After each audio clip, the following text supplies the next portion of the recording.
رب العالمین والصلاة والسلام علی رسولہ الکریم وبعد۔ سورۃ النساء آیت نمبر 71۔ اعوذ باللہ من الشیطان الرجیم، بسم اللہ الرحمن الرحیم۔ یا ایہا الذین آمنوا خذوا حذرکم فانفروا ثبات او انفروا جمیعا۔ اللہ ذوالجلال والاکرام نے ارشاد فرمایا، اے ایمان والو، اپنے بچاؤ کا سامان پکڑو، پھر دستوں کی صورت میں نکلو یا اکٹھے ہو کر نکلو۔ یہاں سے اب اللہ ذوالجلال والاکرام نے جہاد و قتال کا ذکر شروع فرمایا ہے۔ اس سے پہلے اللہ اور اس کے رسول کی اطاعت کا حکم تھا، جہاد فی سبیل اللہ، پھر اس میں اللہ اور اس کے رسول کی اطاعت۔ یقیناً جہاد میں اطاعت مشکل امر ہے، تو اللہ ذوالجلال والاکرام نے اس سلسلے میں یہ بات ارشاد فرمائی کہ کفار اور منافقین سے اپنا پورا بچاؤ اختیار کرو اور حالات کے مطابق الگ الگ دستوں یا اکٹھے لشکر کی صورت میں نکلو، جیسے حالات ہوں اور حالات کا جو تقاضا ہو اس کے مطابق تم اللہ کی راہ میں جہاد کے لیے نکلو۔ فرمایا اللہ تعالیٰ نے، اور بے شک تم میں سے یقیناً کوئی ایسا شخص بھی ہے جو ہر صورت دیر کرے گا، دیر لگائے گا، ہیلے بہانوں سے پیچھے رہنے کی کوشش کرے گا، پھر اگر واقعی تمہیں کوئی مصیبت آ پہنچی، اللہ کی راہ میں کوئی تکلیف آئی، تو کہے گا بے شک اللہ نے مجھ پر انعام کیا جبکہ میں ان کے ساتھ موجود نہ تھا۔ اگر میں بھی ان کے ساتھ ہوتا تو میں اس تکلیف کا شکار ہوتا، یہ تکلیف مجھے بھی پہنچتی۔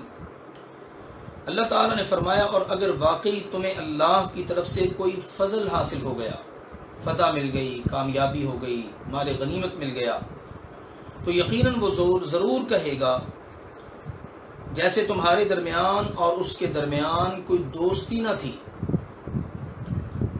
اس انداز میں ایسا رویہ اختیار کرے گا، ایسا منہ بنا کر بات کرے گا، انجان بن کر، اور کہے گا کیا، اے کاش کہ میں ان کے ساتھ ہوتا تو میں بھی بہت بڑی کامیابی حاصل کر لیتا۔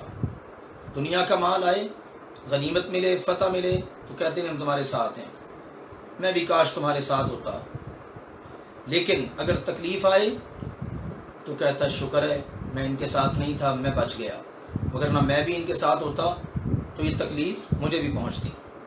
اللہ ذوالجلال والاکرام نے فرمایا، بس لازم ہے کہ اللہ کے راستے میں وہ لوگ لڑیں جو دنیا کی زندگی آخرت کے بدلے بیچ دیتے ہیں، اور جو شخص اللہ کے راستے میں لڑے پھر قتل کر دیا جائے یا غالب آ جائے تو جلد ہی اسے بہت بڑا اجر دیں گے۔ سبحان اللہ، ان لوگوں سے اللہ نے خطاب کیا جن کی نگاہ میں دنیا کی کوئی قدر و قیمت نہیں، بس ان کی نگاہ آخرت پر ہے۔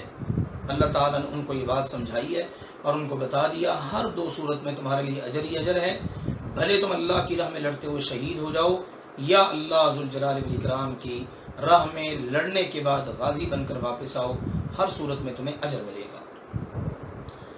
اللہ ذوالجلال والاکرام نے ارشاد فرمایا، اور تمہیں کیا ہے کہ تم اللہ کے راستے میں اور ان بے بس مردوں اور عورتوں اور بچوں کی خاطر نہیں لڑتے جو کہتے ہیں کہ اے ہمارے رب، ہمیں اس بستی سے نکال لے جس کے رہنے والے ظالم ہیں، اور ہمارے لیے اپنے پاس سے کوئی حمایتی بنا دے، اور ہمارے لیے اپنے پاس سے کوئی مددگار بنا دے۔ اس آیت کا تعلق بھی جہاد کی ترغیب سے ہے۔ دو وجوہ کی بنا پر اللہ ذوالجلال والاکرام نے کفار سے لڑنا ضروری قرار دیا ہے۔ نمبر ایک، اعلاء کلمت اللہ، یعنی اللہ کے نام کو سربلند کرنے کے لیے، اللہ کے کلمہ کو اونچا کرنے کے لیے، اللہ کے دین کی سربلندی کے لیے، اور دوسرا مظلوم مسلمانوں کو نجات دلانے کے لیے، مظلوموں کی حمایت میں، وہ مظلوم جو کفار کے پنجے میں اور ظلم میں پس رہے ہیں، ان کو نجات دلانے کے لیے کیا جانے والا جہاد فی سبیل اللہ ہے۔ ان لوگوں کو سوچنا چاہیے جو آج دنیا کے اندر مظلوم مسلمانوں کے مقبوضہ علاقوں میں چلنے والے جہاد کو طرح طرح کے الزامات لگا کر، اعتراضات کر کے جہاد فی سبیل اللہ تسلیم کرنے کے لیے تیار ہی نہیں ہے، بلکہ دوسرے لوگوں کو بھی بتاتے ہیں کہ یہ جہاد نہیں ہے، معاذ اللہ، یہ تو خطے کی لڑائی ہے، وطن کی لڑائی ہے، معاذ اللہ، پتہ نہیں کیسی کیسی باتیں کی جاتی ہیں۔ اس کا مطلب ہے ان لوگوں کو بیچاروں کو قرآن پاک سے دور کا بھی تعلق اور واسطہ نہیں ہے، فہم ہی نہیں ہے، ادراک ہی نہیں ہے، پتہ ہی نہیں ہے قرآن کیا بتا رہا ہے۔ اب کتنی واضح آیت ہے، اللہ تعالیٰ نے کہا ان مردوں، عورتوں، بچوں کو چھڑانے کے لیے جو یہ کہتے ہیں، دعائیں کرتے ہیں کہ اللہ اس بستی سے نکال جا کے رہنے والے ظالم۔ تو اللہ ذوالجلال والاکرام نے اس آیت میں اس بات کو بالکل واضح کر دیا۔ یہاں پر بستی سے مراد مکہ ہے، اور مظلوم مسلمانوں کو ستانے کی وجہ سے یا مشرک ہونے کی وجہ سے وہاں کے باسیوں کو ظالم قرار دیا ہے۔ سیدنا عبداللہ بن عباس رضی اللہ تعالیٰ عنہ فرماتے ہیں کہ میں اور میری والدہ بھی ان المستضعفین یعنی بے بس مسلمانوں میں شامل تھے۔ رسول اللہ صلی اللہ علیہ وسلم مدینہ منورہ میں جب تھے تو آپ ان مستضعفین کے حق میں نام لے کر دعا فرمایا کرتے تھے۔ اندازہ کیجئے اللہ اور اس کے رسول کے ہاں ان مظلوموں کی کتنی اہمیت ہے کہ اللہ کے نبی صلی اللہ علیہ وسلم کا نام لے کر دعائیں کر رہے ہیں، اور قرآن پاک میں باقاعدہ اللہ ذوالجلال والاکرام نے مردوں، عورتوں، بچوں، یہ کلمات، یہ نام ذکر کر کے اللہ تعالیٰ نے ان کی مدد کے لیے مسلمانوں کو ابھارا ہے، آمادہ کیا ہے۔ اللہ تعالیٰ کا فرمان ہے وہ لوگ جو ایمان لائے وہ اللہ کے راستے میں لڑتے ہیں، اور وہ لوگ جنہوں نے کفر کیا وہ باطل معبود کے راستے میں لڑتے ہیں۔ فیصلہ کر لیجئے، ایمان والا کس کی راہ میں لڑتا ہے؟ اللہ کی راہ میں۔ اب ایمان والے کو کہنا نہیں نہیں تو طاغوت کی جنگ کر رہا ہے، طاغوت کی مان رہا ہے، شیطان کے پیچھے لڑ رہا ہے، بھئی اللہ کی بات سچی سچی، جو مومن ہوگا نا وہ اللہ کی راہ میں لڑے گا، اور جو کافر ہوگا وہ شیطان کی راہ میں لڑے گا۔ آپ اس کو یوں سمجھ لیجئے، مسلمان ایک طرف، دوسری طرف ہندو ہیں۔ ہندو کس کی راہ میں ہیں؟ طاغوت شیطان کی راہ میں، اور مسلمان مومن کس کی راہ میں ہے؟ اللہ کی راہ میں۔ لہٰذا قرآن پاک کو سامنے رکھتے ہوئے فیصلہ کیا کریں۔ بلا وجہ اللہ تعالیٰ معاف فرمائے بغیر علم کے باتیں کرنا یہ ایک مسلمان کو زیب نہیں دیتا۔ اللہ ذوالجلال والاکرام نے فرمایا بس تم شیطان کے دوستوں سے لڑو، بے شک شیطان کی چال ہمیشہ نہایت کمزور رہی ہے۔ شیطان کے دوستوں سے لڑو۔ کون ہے شیطان کے دوست؟ کافر، ہندو، یہ مشرک، یہ یہودی، یہ صلیبی، یہ مجوسی، یہ سب کیا ہیں؟ شیطان کے دوست۔ اور مومن اللہ ولی الذین آمنوا، مومن اللہ کے دوست ہیں، اللہ مومنوں کا دوست ہے۔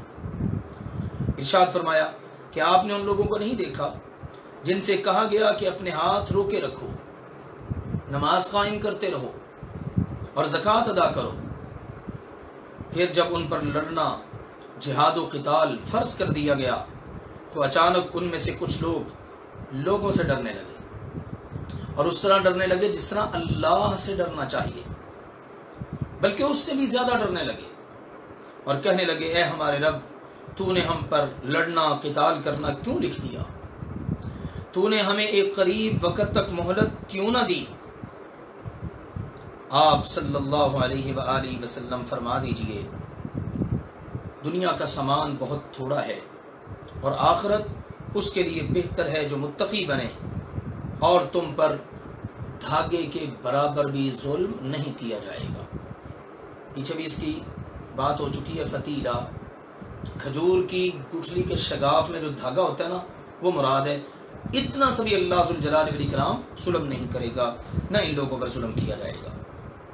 مسلمانوں نے مکی زندگی میں کئی دفعہ چاہا کہ ظالموں سے دو دو ہاتھ ہو جانے چاہیے، لیکن اللہ ذوالجلال والاکرام کی طرف سے ان کو حکم ہوتا رہا نہیں، ابھی تم نماز ادا کرتے رہو، زکوٰۃ ادا کرتے رہو، یعنی بدنی مالی زبانی عبادات سر انجام دیتے رہو. اب جو تمہیں حکم ہوا ہے نا اس کی اچھی طرح خوب عادت ڈال لو، نماز زکوٰۃ وغیرہ کی، تاکہ تمہاری تربیت ہو جائے. مدینہ منورہ میں بھی ہجرت کے ابتدائی برسوں میں مسلمانوں کی خواہش یہی تھی کہ جہاد فرض ہو اور ہم دشمنوں کے خلاف جہاد کریں. لیکن جب اللہ ذوالجلال والاکرام کی طرف سے لڑائی کی اجازت آ گئی تو اب بعض کمزور مسلمان ہچکچانے لگے، خام قسم کے وہ ہچکچانے لگے، ڈرنے لگے.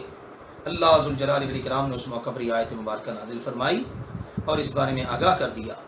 اب انہوں نے یہ جو کہا نا اجل قریب، اس سے مراد ہے موت، یعنی تھوڑے سے وقت تک کے لیے یا اللہ مہلت دے دیا، یعنی مرنے تک.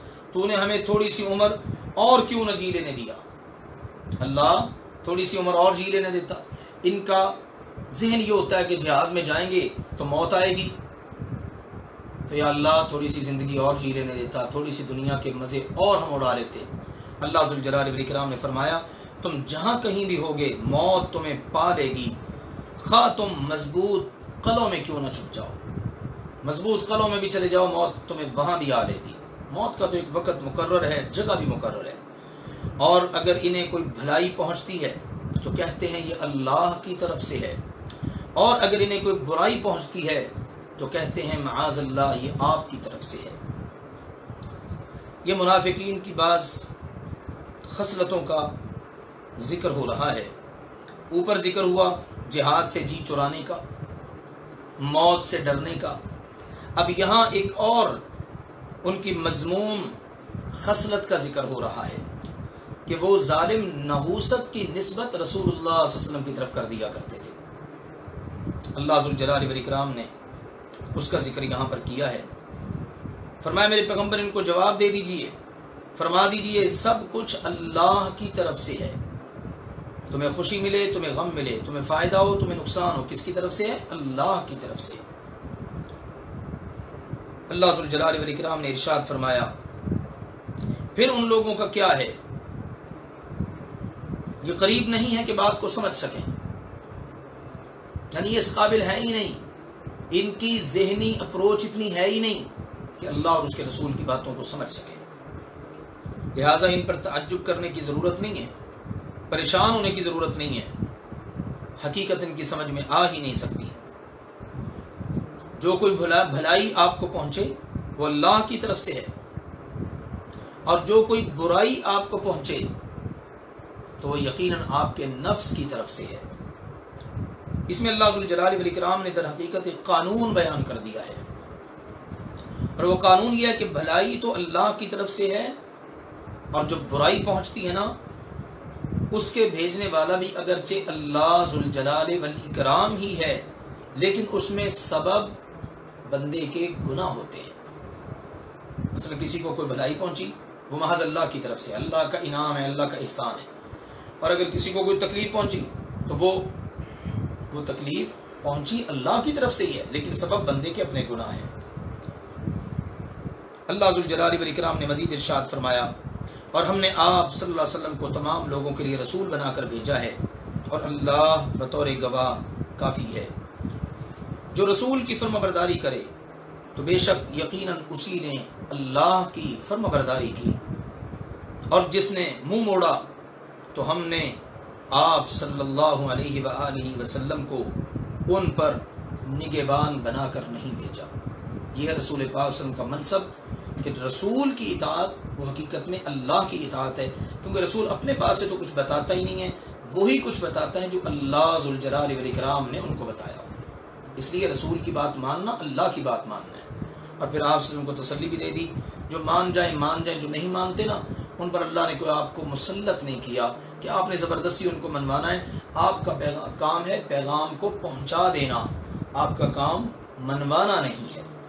اللہ ذوالجلال والاکرام نے ارشاد فرمایا اور وہ کہتے ہیں اطاعت ہوگی.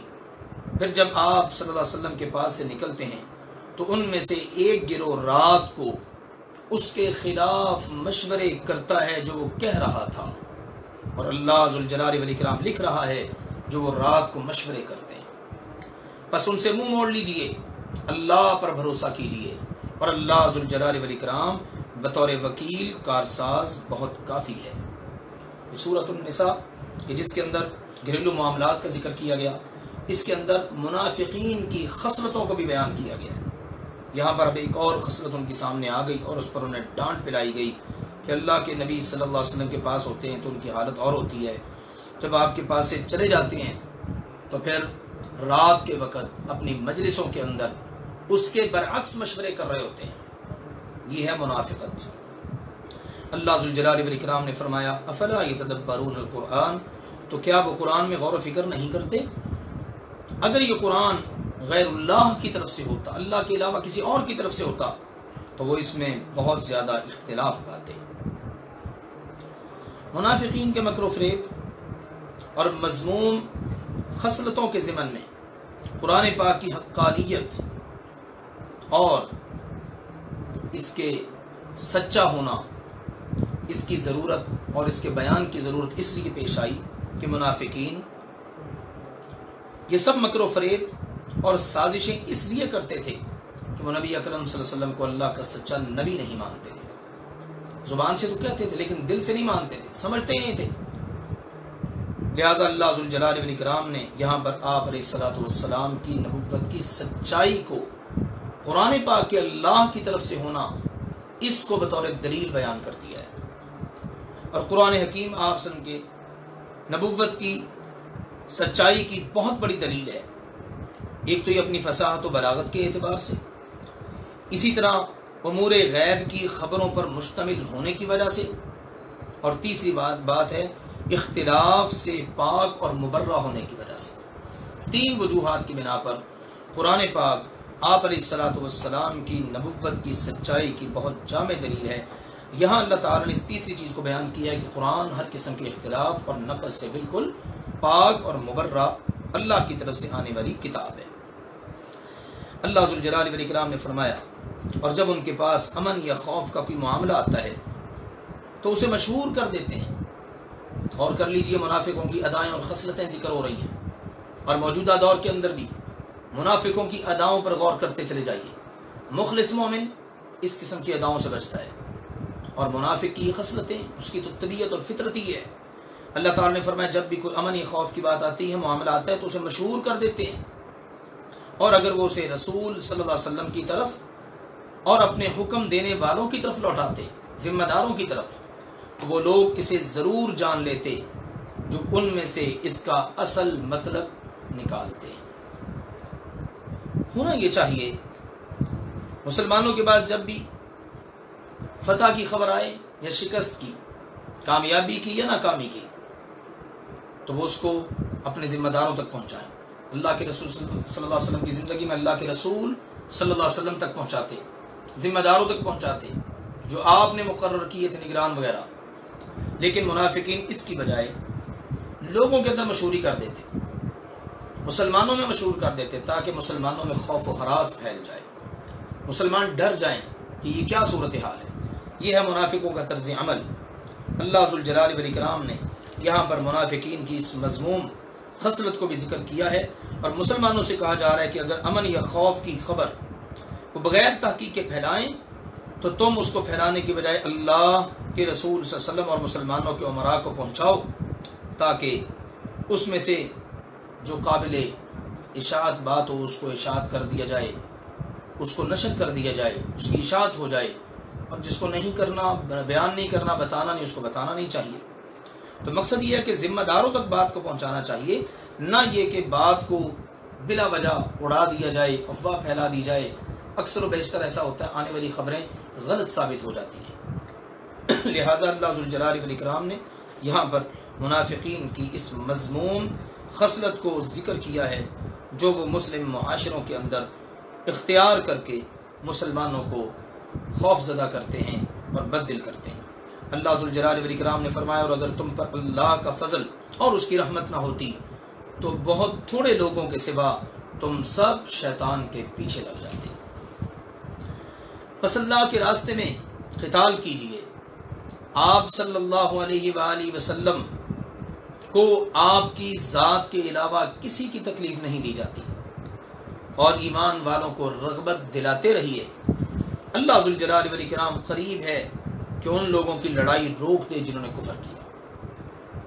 پہلے جہاد کی ترغیب دی گئی، منافقوں کی خصلتیں، اب نبی کریم صلی اللہ علیہ وسلم سے کہا جا رہا ہے کہ آپ علیہ الصلوۃ والسلام پر جہاد کرنا فرض کر دیا گیا ہے، آپ لوگوں کو ترغیب ضرور دلائیں، کوئی آپ کے ساتھ نکلے تو ٹھیک، نہ نکلے تو کوئی بات نہیں، آپ اکیلے ہی اللہ کی راہ میں لڑیں۔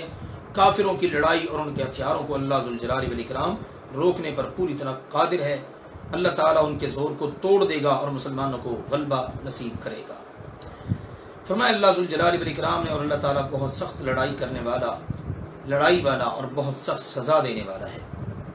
جو کوئی سفارش کرے اچھی سفارش، اس کے لیے اس میں سے ایک حصہ ہوگا، اور جو کوئی سفارش کرے گا بری سفارش، اس کے لیے اس میں سے ایک بوجھ ہوگا۔ اور اللہ ذوالجلال والاکرام ہمیشہ سے پوری طرح ہر چیز پر نگہبان ہے۔ یہاں پر یہ بات بتائی گئی ہے کہ آپ اگر کسی کو اچھے کام کی ترغیب دیں تو آپ کو اس پر اجر ملے گا، اگر کوئی شخص کسی کو برے کام کی ترغیب دیتا ہے تو اس پر اس کا بوجھ ہوگا۔ یہاں پر شفاعت حسنہ سے مراد ترغیب جہاد ہے، یعنی جہاد کی ترغیب، اور شفاعت سیئہ سے مراد اس نیک کام جہاد فی سبیل اللہ سے لوگوں کو روکنا ہے۔ بڑی اہمیت کی حامل یہ بات ہے۔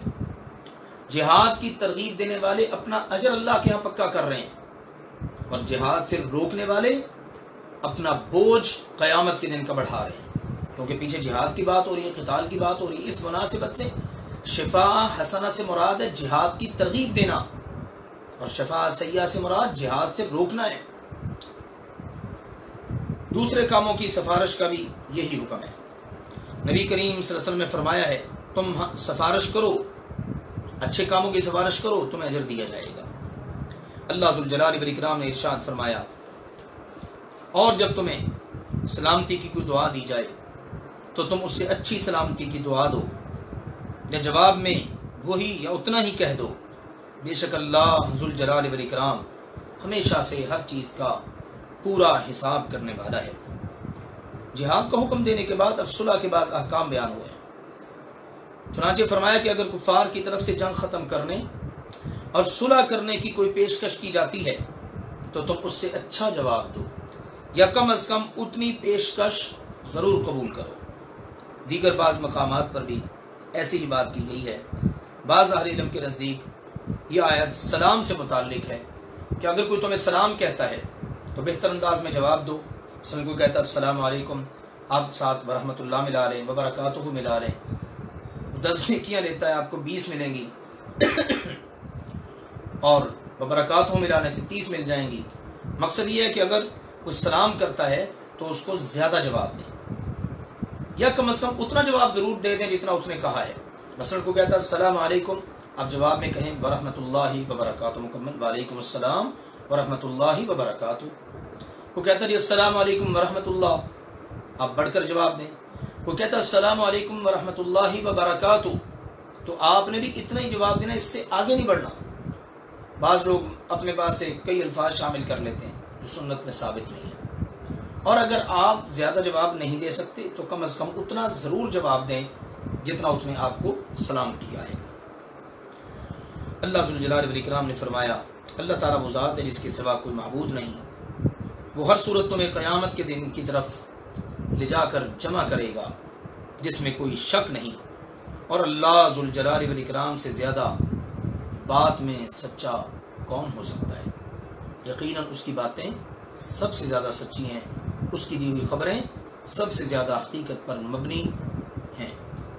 اللہ ذوالجلال والاکرام نے فرمایا، پھر تمہیں کیا ہوا کہ منافقین کے بارے میں 2 گروہ ہو گئے، حالانکہ اللہ نے انہیں اس کی وجہ سے الٹا کر دیا جو انہوں نے کمایا۔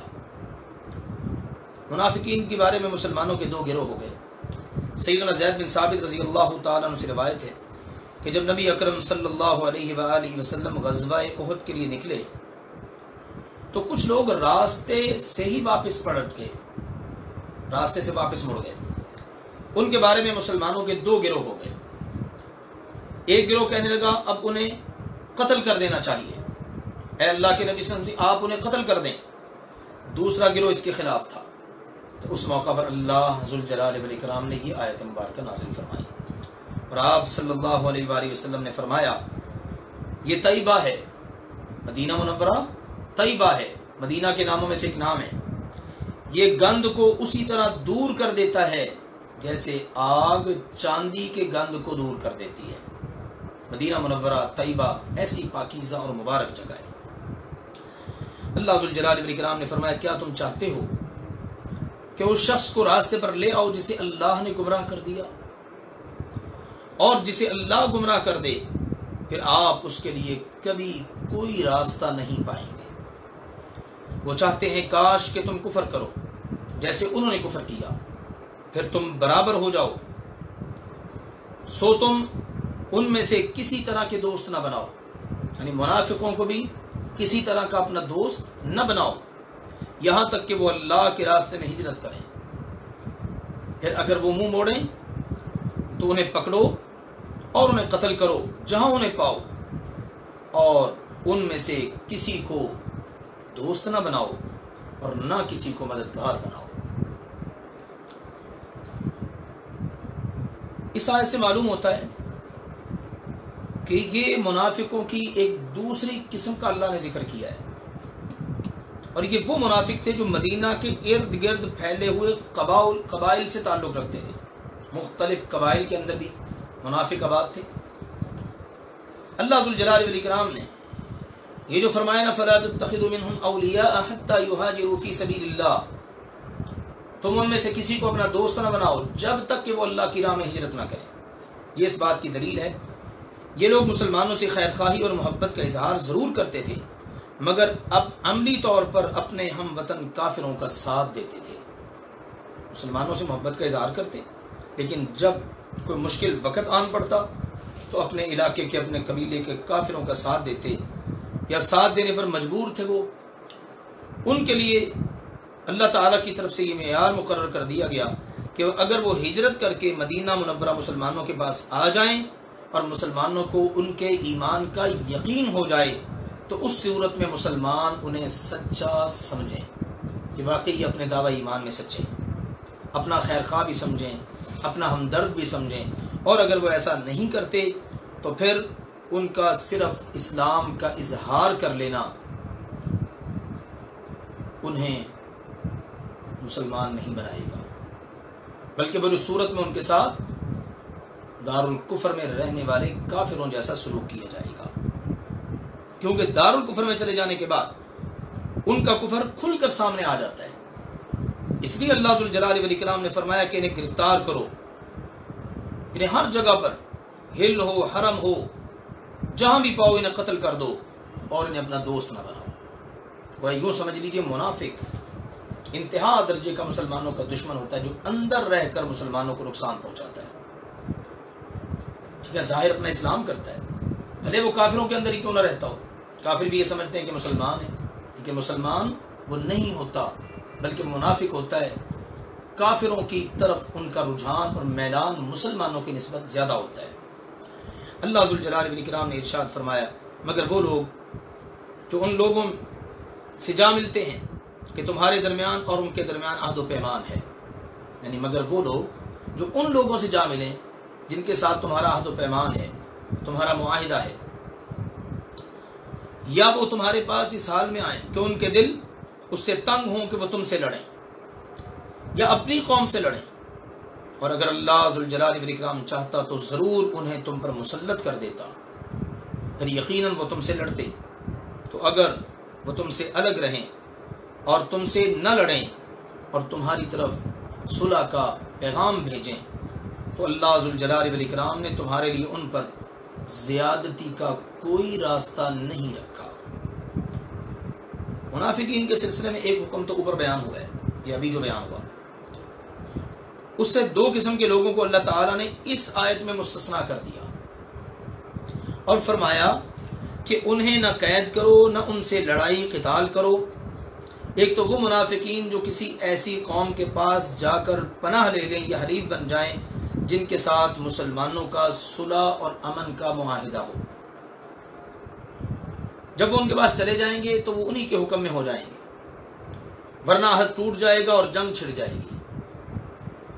دوسرا، دوسرے وہ لوگ جو اپنی صلح جوئی کی وجہ سے نہ مسلمانوں سے جنگ کرنا چاہتے ہیں اور نہ مسلمانوں کے ساتھ مل کر اپنی قوم سے جنگ کرنا چاہتے ہیں. یہ دو قسم کے لوگوں کو اللہ ذوالجلال والاکرام نے اس آیت مبارکہ کے ذریعے مستثنیٰ فرما دیا. فرمایا ان قریب تم کچھ اور لوگ پاؤ گے جو چاہتے ہیں کہ تم سے امن میں رہیں اور اپنی قوم سے بھی امن میں رہیں. وہ جب بھی فتنے کی طرف لوٹائے جاتے ہیں اس میں الٹا دیے جاتے ہیں. تو اگر وہ نہ تم سے الگ رہیں اور نہ صلح کا پیغام بھیجیں اور نہ اپنے ہاتھ روکیں تو انہیں پکڑو اور انہیں قتل کرو جہاں انہیں پاؤ. اور یہی لوگ ہیں جن کے خلاف ہم نے تمہارے لیے واضح دلیل بنا دی ہے. اس آیت کریمہ میں اللہ ذوالجلال والاکرام نے ایک تیسری قسم کے لوگوں کا حال بھی بیان کر دیا ہے اور یہ لوگ بدترین قسم کے منافق ہیں جو ڈھنڈورا تو اپنی امن پسندی کا پیٹتے ہیں لیکن جب ان کا داؤ لگے تو اسلام دشمنی میں کوئی کسر نہیں چھوڑتے. تو ان کا امن پسندی کا دعویٰ سچا ہونے کی 3 ہی صورتیں ممکن ہیں. نمبر 1 مسلمانوں سے صلح کر لیں. نمبر 2 لشکر کفار میں شامل نہ ہو. نمبر 3 اگر انہیں مجبوراً شامل ہونا ہی پڑے تو پھر اپنے ہاتھ روکے رکھیں یعنی عملاً لڑائی میں شامل نہ ہو. جیسا کہ جنگ بدر میں سیدنا عباس رضی اللہ تعالیٰ عنہ کے متعلق رسول اللہ صلی اللہ علیہ وسلم نے حکم دیا کہ انہیں قتل نہ کیا جائے کیونکہ وہ مجبور کر کے لائے گئے ہیں. اگر یہ تینوں باتیں نہ پائی جائیں تو اس کا مطلب ہے کہ ان کی نیتوں میں فطور ہے. لہٰذا ایسے منافقوں کا علاج یہ ہے کہ انہیں پکڑو اور جہاں مل جائیں انہیں وہاں قتل کر دو. یہ اللہ ذوالجلال والاکرام نے ان کے متعلق حکم احکام ارشاد فرمائے ہیں. ارشاد فرمایا اللہ ذوالجلال والاکرام نے وما كان لمؤمن ان يقتل مؤمنا الا خطأ اور کسی مومن کا کبھی یہ کام نہیں کہ کسی مومن کو قتل کرے مگر غلطی سے. اب اس آیت مبارکہ میں اللہ ذوالجلال والاکرام نے غلطی سے کوئی شخص اگر قتل ہو جائے کسی مسلمان کے ہاتھوں اس کے متعلق حکم احکام کو ذکر کیا ہے. یعنی کسی بھی حال میں مسلمان کو قتل کرنا جائز نہیں ہے. ہاں اگر غلطی سے کوئی مسلمان قتل ہو جائے تو اس پر کفارہ وغیرہ ہے اس کا بیان آگے آ رہا ہے. فرمایا اور جو شخص کسی مومن کو غلطی سے قتل کر دے تو اس کا کفارہ ہے ایک مومن گردن آزاد کرنا ہے اور دیت دینا ہے جو اس کے گھر والوں کے حوالے کی گئی ہو مگر یہ کہ وہ صدقہ کرتے ہوئے معاف کر دے. یعنی جب کوئی مسلمان غلطی سے کسی مسلمان کو قتل کر دے تو اس کے 2 حکم ہیں. ایک کفارہ دوسرا دیت یعنی خون بہا. کفارہ تو یہ ہے کہ وہ ایک مسلمان غلام یعنی مرد یا عورت غلام یا لونڈی کو آزاد کر دے اور اگر اس کی طاقت نہ ہو تو 2 ماہ کے مسلسل روزے رکھے. اور دوسری بات ہے کہ اس کے وارثوں کو دیت ادا کرے. کفارہ تو کسی حال میں ساقط نہیں ہوتا. یعنی ایک غلام کو قیدی کو غلام لونڈی کو آزاد کرنا ہی کرنا ہے. اگر اس کی طاقت نہیں تو 2 ماہ کے لگاتار روزے رکھنے ہیں. اگر کسی مسلمان کے ہاتھوں کوئی مسلمان غلطی سے قتل ہو جائے یہ غلطی سے قتل ہونے والے مسلمان کا کفارہ ہے تو یہ کفارہ کسی حال میں ساقط نہیں ہوگا. البتہ جو دیت ہے اگر وارث معاف کرنا چاہیں تو دیت ختم ہو سکتی ہے مگر یہ اس وقت ہے کہ جب مقتول کے وارث بھی مسلمان ہوں یا کافر ہوں لیکن ان سے معاہدہ ہو یا وہ ذمہ ہو. یہ اس وقت ہے یعنی مقتول کے وارث مسلمان ہوں یا ایسے کافر ہوں جن کے ساتھ معاہدہ ہو یا وہ ذمہ ہو. اللہ ذوالجلال والاکرام نے اس حوالے سے مزید پھر ارشاد فرمایا پھر اگر وہ اس قوم میں سے ہو جو تمہاری دشمن ہے اور وہ مومن ہو تو ایک مومن گردن کو آزاد کرنا ہے لیکن اگر اس کے وارث حربی کافر ہوں تو پھر صرف کفارہ ہے خون بہا نہیں کیونکہ وہ دشمن ہے. پھر دیت نہیں ادا کرنی پھر صرف کفارہ ہے یعنی یہ غلام قیدی وغیرہ کو آزاد کرنا ہے. اگر اس کی طاقت نہیں تو 2 ماہ کے لگاتار مسلسل روزے رکھنے ہیں۔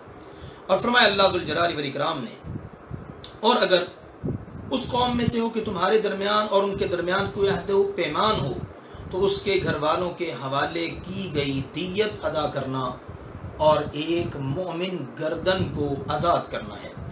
یعنی اگر وہ مقتول مسلمان ایسی قوم سے تعلق رکھتا ہے جن سے تمہارا معاہدہ ہے یا وہ ذمہ ہے، تو اس صورت میں بھی دو چیزیں واجب ہوں گی، دیت اور کفارہ۔ بعض اہل علم نے کہا ہے کہ اس سے مراد یہ ہے کہ وہ مقتول معاہد یا ذمہ ہو، مسلمان نہ ہو، تو اس صورت میں بھی کفارہ اور وارثوں کو خون بہا ادا کرنا پڑے گا۔ دیت جو ہے وہ 100 اونٹ یا ان کے اندازے کے مطابق قیمت ہوگی جو خطا کی نوعیت کے لحاظ سے مختلف ہوگی۔ یعنی جو خطا ہوئی ہے، غلطی سے قتل ہوا ہے، اس کی نوعیت کیا ہے؟ اگر نوعیت کا تقاضا ہے تو 100 اونٹ دیے جائیں گے ان کی قیمت، اگر خطا کا اس کی نوعیت کا تقاضا 70 اونٹوں کا ہے، 50 کا ہے، تو اس کے مطابق دیت ادا کی جائے گی۔ اللہ ذوالجلال والاکرام نے فرمایا پھر جو نہ پائے تو پے در پے 2 ماہ کے روزے رکھنا ہے۔ یعنی اگر کوئی کسی شرعی عذر کے بغیر ایک روزہ بھی چھوڑے گا تو نئے سرے سے دوبارہ 2 ماہ کے روزے رکھنا پڑیں گے۔ یعنی اگر وہ غلام آزاد کرنے کی طاقت نہیں رکھتا، لگاتار 2 ماہ کے روزے رکھے گا۔ اگر کوئی شرعی عذر نہ ہو اور ایک روزہ بھی اس نے چھوڑ دیا بغیر شرعی عذر کے، تو دوبارہ سے 1 سے لے کر 2 ماہ کے مکمل روزے لگاتار پورے کرنا ہوں گے۔ یہ بطور توبہ اللہ کی طرف سے ہے، اور اللہ ہمیشہ سب کچھ جاننے والا، کمال حکمت والا ہے۔ یہ تو ہوا غلطی سے کسی مومن کے قتل پر جو تعلیمات ہے اس کا بیان۔ اب سنیے، اگر جان بوجھ کر کسی مسلمان کو قتل کر دیا مومن کو، فرمایا اللہ تعالیٰ نے، اور جو کسی مومن کو جان بوجھ کر قتل کرے تو اس کی جزا جہنم ہے جس میں وہ ہمیشہ رہنے والا ہے، اور اس پر اللہ کا غصہ ہوگا، اور اس پر اس اللہ نے لعنت کی، اور اس کے لیے بہت بڑا عذاب تیار کیا گیا ہے۔ یہ قتل عمد یعنی جان بوجھ کر قتل کرنے کا حکم ہے۔ اس کا ایک حکم تو بیان ہو چکا ہے، یعنی اس صورت میں قصاص یا دیت واجب ہے، یا مقتول کے وارث کچھ معاف کر دیں۔ یہ سورۃ البقرہ کی آیت نمبر 178 میں پیچھے ہم نے پڑھا، اس کا ذکر ہوا۔ یہاں اللہ تعالیٰ نے اس کے گناہ اور وعید کا ذکر کیا ہے، یعنی اس کے لیے اتنی سخت سزائیں ہیں کہ جو جان بوجھ کر قتل کرے، اللہ تعالیٰ نے دیگر جگہوں پر کہا ہے کہ وہ دائمی اور ابدی جہنمی ہے۔ ہاں، اگر وہ توبہ کر لے اور اللہ ذوالجلال والاکرام اس کی توبہ قبول کر لے تو یہ ایک اور بات ہے۔ جان بوجھ کر کسی مومن کو قتل کرنے کی توبہ اس وقت قبول ہے جب اس نے حالت کفر میں یہ قتل کیا ہو۔ حالت کفر میں اگر کسی مومن کا قتل کیا ہے، سیدنا عبداللہ بن عباس رضی اللہ تعالیٰ عنہ کا رجحان اسی طرف ہے۔ دیگر اہل علم ہر حال کے اندر اس کی توبہ قبول ہونے کے قائل ہیں، کیونکہ اللہ ذوالجلال والاکرام کے ساتھ شرک کرنا یہ سب سے بڑا گناہ ہے۔ اگر اللہ تعالیٰ اس کو معاف کر سکتا ہے تو دیگر تمام کے تمام گناہوں کو بھی اللہ ذوالجلال والاکرام معاف کر سکتا ہے۔ اس کا مطلب ہے اگر کسی سے ایمان کی حالت میں بھی کوئی مومن قتل ہو جائے نا، تو وہ سچی توبہ کر لے اللہ کی بارگاہ میں، اللہ ذوالجلال والاکرام اس کی توبہ ضرور قبول کرے گا۔ اول قتل عمد سے ہر صورت بچنا ہے، جان بوجھ کر کسی مومن کا قتل کرنے کی اجازت ہی نہیں ہے۔ اگر کسی سے ایسا ہو گیا، اس کے لیے بھی اللہ کی طرف سے توبہ کا دروازہ کھلا ہے، سچی توبہ کر لے، اللہ تعالیٰ توبہ قبول فرمانے والا ہے۔ فرمایا اللہ تعالیٰ نے، اے لوگو جو ایمان لائے ہو، جب تم اللہ کے راستے میں سفر کرو تو خوب تحقیق کر لیا کرو، اور جو تمہیں سلام کہے اسے یہ نہ کہو کہ تم مومن نہیں۔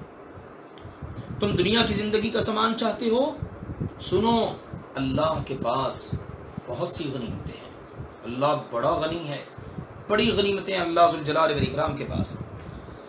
سیدنا عبداللہ بن عباس رضی اللہ تعالیٰ عنہ بیان کرتے ہیں کہ ایک شخص اپنی تھوڑی سی بکریوں کے ساتھ موجود تھا اور اپنی بکریوں کو چرا رہا تھا۔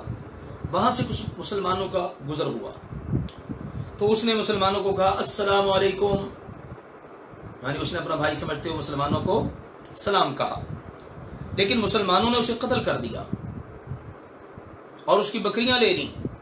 اللہ ذوالجلال والاکرام نے اس موقع پر یہ آیت مبارکہ نازل فرمائی اور یہ بتا دیا تبتغون عرض الحیات الدنیا، تم دنیا کی زندگی کا سامان چاہتے ہو؟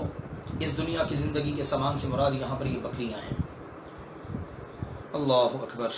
اللہ ذوالجلال والاکرام نے فرمایا اس سے پہلے تم بھی ایسے ہی تھے، تو اللہ ذوالجلال والاکرام نے تم پر احسان فرمایا۔ پہلے تم بھی تو ایسے ہی تھے نا، غیر مسلم، اسلام کا تمہیں پتہ ہی نہیں تھا، اور تم اپنے ایمان کو چھپاتے پھرتے تھے۔ یہی حالت تمہاری تھی جب تم ایمان لے آئے تھے، تو اللہ ذوالجلال والاکرام نے دین کو غالب کر کے تم پر احسان کیا۔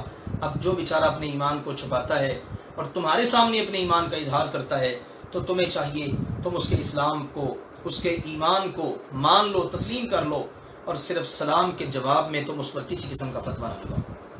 یہ بڑی اہمیت کی حامل بات ہے۔ آج ہمارے معاشرے کے اندر کسی بھی شخص پر کوئی فتویٰ لگانا کوئی مسئلہ ہی نہیں ہے۔ فلاں کافر ہے، فلاں مشرک ہے، فلاں بدعتی ہے، فلاں واجب القتل ہے۔ یہ بعض لوگوں نے نا تلوار پکڑی ہوئی ہے، گن پکڑی ہوئی ہے، بس ہر ایک پر کفر کے فتوے لگانا، بدعت کے فتوے، شرک کے فتوے۔ آپ اندازہ کر لیجئے، جو بندہ آپ کو صرف سلام کہے، سوچئے ذرا، اس نے آپ کے سامنے نماز نہیں پڑھی، اس نے آپ کے سامنے کوئی اور دین کا کام نہیں کیا، کیا کہا ہے؟ صرف السلام علیکم۔ اللہ تعالیٰ فرما رہا ہے جو صرف تمہیں سلام کہہ دینا، تمہیں اجازت نہیں ہے تم اس کے بارے میں بھی کہو لست مومنا، تو مومن نہیں ہے۔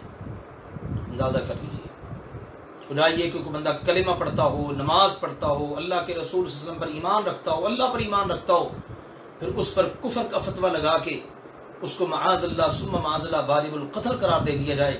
اسی لیے رسول اللہ صلی اللہ علیہ وسلم نے فرمایا جو کسی پر کفر کا فتویٰ لگاتا ہے، اگر وہ کافر ہے تو اس پر وہ فتویٰ فٹ ہو جائے گا، اگر وہ نہیں ہے تو کہنے والے پر واپس پلٹ آئے گا۔ اس لیے اللہ کا واسطہ ہے اپنی اور دوسروں کی فکر کیجئے۔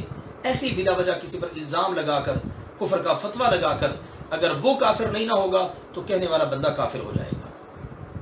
کتنا یہ سنگین اور احتیاط پر مشتمل معاملہ ہے، لیکن آج اللہ معاف فرمائے اس معاملے میں کوئی احتیاط ہی نہیں۔ تو اللہ کے قرآن کو پڑھا کریں، اس سے رہنمائی لیا کریں، ایک ایک بات کی اس کے اندر یوں اللہ نے تربیت اور اصلاح فرما دی کہ کمال کر دیا۔ فرمایا بس خوب تحقیق کر لو، بے شک اللہ ہمیشہ اس سے جو تم کرتے ہو پوری طرح باخبر ہے۔ ایمان والوں میں سے بیٹھ رہنے والے جو کسی تکلیف والے نہیں، اور اللہ کے راستے میں اپنے مالوں اور اپنی جانوں کے ساتھ جہاد کرنے والے برابر نہیں ہیں۔ اللہ نے اپنے مالوں اور اپنی جانوں کے ساتھ جہاد کرنے والوں کو بیٹھ رہنے والوں پر درجے میں فضیلت دی ہے۔ سبحان اللہ۔ بغیر عذر کے ایک بندہ پیچھے بیٹھا ہے اور ایک بندہ اللہ کی راہ میں جہاد کر رہا ہے، یہ دونوں قسم کے مسلمان آپس میں برابر نہیں ہیں۔ جہاد کے فرض عین ہونے کی صورت میں تو کسی شخص کو بلا عذر گھر میں بیٹھ رہنے کی اجازت ہی نہیں ہے، بلکہ ایسی صورت میں جہاد میں شامل نہ ہونا صریح نفاق ہے۔ مگر جب سب کے نکلنے کا حکم نہ ہو اور امام حاکم کی طرف سے یہ اعلان کیا جائے کہ جو شخص جہاد کے لیے نکل سکتا ہو نکلے، اور جو اپنے کام کی وجہ سے نہیں نکل سکتا اسے اپنے گھر میں بیٹھ رہنے کی اجازت ہے، تو ایسی صورت میں جو شخص جہاد کے لیے نکلے اس آیت میں اس کی فضیلت کا ذکر ہے۔ یعنی جہاد کے لیے نکلنا لازم نہ ہونے کے باوجود جو لوگ جہاد کے لیے نکلتے ہیں اور جو گھروں میں بیٹھ رہتے ہیں یہ دونوں برابر نہیں ہیں۔ سیدنا زید بن ثابت رضی اللہ تعالیٰ عنہ سے روایت ہے کہ جب یہ آیت نازل ہوئی تو رسول اللہ صلی اللہ علیہ وآلہ وسلم نے مجھے بلایا، میں کتابت کے لیے حاضر ہوا۔ سبحان اللہ۔ اس سے معلوم ہوا قرآن پاک اللہ کے پیارے نبی کریم صلی اللہ علیہ وسلم کی زندگی میں لکھا ہوا موجود تھا، کاتبین وہی موجود تھے، صحابہ کرام کی ڈیوٹیاں تھیں۔ اللہ کے نبی صلی اللہ علیہ وسلم پر جو قرآن اترا، صحابہ کرام خود بیان کرتے ہیں، اللہ کے رسول پر کوئی آیت اتری آپ ہمیں بلاتے اور فرماتے اس آیت کو فلاں صورت میں فلاں آیت سے پہلے فلاں آیت کے بعد درج کر دو۔ سبحان اللہ۔ یہ قرآن اللہ کی وہ کتاب ہے کہ جس کو اللہ کے پیارے نبی کریم صلی اللہ علیہ وسلم نے خود اپنی زندگی میں اپنے صحابہ کرام کے ہاتھوں لکھوا دیا۔ تو فرماتے میں کتابت کے لیے حاضر ہوا تو عبداللہ بن ام مکتوم جلیل القدر صحابی ہیں رضی اللہ تعالی عنہ، نابینا تھے، وہ آ گئے اور کہنے لگے اللہ کی قسم اے اللہ کے رسول صلی اللہ علیہ وسلم، اگر میں آپ کے ہمراہ جہاد کر سکتا ہوتا تو ضرور کرتا۔ ان کی زبان مبارک سے ابھی یہ کلمات نکلے ہی تھے کہ اسی وقت اللہ ذوالجلال والاکرام نے آپ علیہ الصلوۃ والسلام پر وحی نازل فرما دی، اور اس وحی میں اللہ تعالیٰ نے اس آیت میں کلمات غیر اولی الضرر، جو کسی تکلیف والے نہیں ہیں، یہ کلمہ اللہ تعالیٰ نے نازل فرما دیا۔ اور نبی اکرم صلی اللہ علیہ وآلہ وسلم نے، سیدنا زید بن ثابت کہتے ہیں، مجھے لکھوا دیا۔ سبحان اللہ، کیا عظمت و شان ہے صحابہ کرام رضوان اللہ علیہ مجمعین کی، کہ اللہ تعالیٰ کی بارگاہ میں التجا کرنے سے اللہ تعالیٰ حکم احکام کے اندر ہی تبدیلی فرما دیتا۔ اس سے معلوم ہوا کہ جو شخص جہاد کی نیت رکھے مگر اسے کوئی تکلیف اور وہ کسی عذر کی بنا پر جہاد میں شریک نہ ہو سکے تو مجاہدین کے برابر اجر پاتا ہے، اللہ تعالیٰ اسے مجاہدین کے برابر اجر عطا کرتا ہے۔ رسول اللہ صلی اللہ علیہ وسلم نے فرمایا، مدینہ میں کچھ لوگ ایسے بھی ہیں کہ تم نے جس قدر سفر کیا اور جتنی وادیاں طے کی وہ تمہارے ساتھ تھے۔ صحابہ کرام رضوان اللہ علیہ مجمعین نے عرض کیا، اللہ کے رسول وہ تو مدینہ میں ہیں، ہمارے ساتھ تو نہیں جہاد پر نکلے، نہ یہ صعوبتیں مشکلیں انہوں نے اٹھائی ہیں۔ تو رسول اللہ صلی اللہ علیہ وسلم نے فرمایا، ہاں اگرچہ وہ مدینہ میں ہیں لیکن انہیں کسی عذر نے جہاد میں شرکت سے روک رکھا ہے، پھر نتیجہ کیا نکلا؟ اللہ نے انہیں مجاہدین کے برابر اجر عطا کر دیا۔ سبحان اللہ۔ اللہ تعالی نے فرمایا، اور ہر ایک سے اللہ ذوالجلال والاکرام کا بھلائی کا وعدہ ہے، اللہ نے ہر ایک سے بھلائی کا وعدہ کیا ہے کہ ہر ایک کو اللہ تعالیٰ اجر دے گا، ثواب دے گا اس کے کیے کا، اللہ تعالیٰ پورا بہترین بدلہ عطا کرے گا۔ اور اللہ نے جہاد کرنے والوں کو بیٹھ رہنے والوں پر بہت بڑے اجر کی فضیلت عطا فرمائی ہے، اپنی طرف سے بہت سے درجوں کی عظیم بخشش اور رحمت کی، اور اللہ ہمیشہ سے بہت بخشنے والا، بہت مہربان ہے۔ بے شک وہ لوگ جنہیں فرشتے اس حال میں قبض کرتے ہیں کہ وہ اپنی جانوں پر ظلم کرنے والے ہوتے ہیں۔ یہ آیت اللہ ذوالجلال والاکرام نے ان لوگوں کے بارے میں نازل فرمائی جو مکہ مکرمہ اور اس کے قرب و جوار میں رہتے تھے، مسلمان تو ہو چکے تھے لیکن انہوں نے اپنے آبائی علاقے اور خاندان کو چھوڑ کر ہجرت کرنے سے گریز کیا، حالانکہ انہیں ہجرت میں کسی قسم کی رکاوٹ بھی نہیں تھی، جبکہ مسلمانوں کی قوت کو ایک جگہ اکٹھا کرنے کے لیے ہجرت کرنا از حد ضروری تھا، اور اس کا تاکیدی حکم بھی دیا جا چکا تھا۔ سو اللہ ذوالجلال والاکرام نے ان لوگوں کے متعلق یہ حکم نازل کر کے یہاں ان کو ظالم قرار دیا اور ان کا ٹھکانہ جہنم بتایا ہے، جس سے ایک تو یہ بات معلوم ہوئی کہ حالات اور موقع کے لحاظ سے اسلام کے بعض احکام کفر یا اسلام کے مترادف بن جاتے ہیں، جیسے اس موقع پر ہجرت کو اسلام اور اس سے گریز کرنے کو کفر کے مترادف قرار دیا گیا۔ دوسری یہ بات معلوم ہوئی کہ ایسے دارالکفر سے ہجرت کرنا فرض ہے جہاں اسلام کی تعلیمات پر عمل کرنا مشکل ہو جاتا ہے، اور وہاں رہنا کفر اور اہل کفر کی حوصلہ افزائی کا باعث بنتا ہے۔ اللہ ذوالجلال والاکرام نے فرمایا، کہتے ہیں اللہ کے فرشتے کہتے ہیں تم کس کام میں تھے؟ وہ آگے سے کہتے ہیں ہم اس سرزمین میں نہایت کمزور تھے۔ وہ کہتے ہیں کیا اللہ کی زمین وسیع نہ تھی کہ تم اس میں ہجرت کر جاتے؟ تو یہ لوگ ہیں جن کا ٹھکانہ جہنم ہے اور وہ لوٹنے کی بہت بری جگہ ہے۔ یعنی فرشتے جس وقت ان کی روحیں قبض کرتے ہیں نا تو ڈانٹ ڈپٹ کرتے ہیں اور اس انداز کے اندر ان سے پوچھتے ہیں تم مسلمان تھے یا کافر، یا دارالکفر میں پڑے کیا کرتے رہے اور مدینہ کی طرف ہجرت کیوں نہیں کی؟ اس سے بھی معلوم ہوا کہ ایسے لوگ مسلمان ہونے کے باوجود بلا عذر ترک ہجرت کی بنا پر ظالم کی موت مرتے ہیں۔ اللہ ذوالجلال والاکرام نے ارشاد فرمایا، مگر وہ نہایت کمزور مرد اور عورتیں اور بچے جو نہ کسی تدبیر کی طاقت رکھتے ہیں اور نہ کوئی راستہ پاتے ہیں، یعنی وہ بیچارے بے بسی کے عالم کے اندر ہجرت نہیں کر سکتے، تو اللہ ذوالجلال والاکرام نے ان کو مستثنیٰ قرار دیا ہے۔ جیسے سیدنا عبداللہ بن عباس رضی اللہ عنہما وہ فرماتے ہیں کہ میں اور میری والدہ ان لوگوں میں سے تھے جنہیں اللہ تعالیٰ نے معذور قرار دیا۔ اللہ تعالیٰ نے فرمایا تو یہ لوگ اللہ قریب ہے کہ انہیں معاف کر دے، اور اللہ ہمیشہ سے بے حد معاف کرنے والا اور نہایت بخشنے والا ہے۔ اور وہ شخص جو اللہ کے راستے میں ہجرت کرے وہ زمین میں پناہ کی بہت سی جگہ اور بڑی وسعت پائے گا۔ سبحان اللہ، اللہ تعالیٰ کوئی نہ کوئی جگہ دے دے گا، اللہ تعالیٰ وسعتیں فراخیاں عطا کر دے گا۔ یہ اللہ ذوالجلال والاکرام کی طرف سے وعدہ ہے اور یہ عام وعدہ ہے۔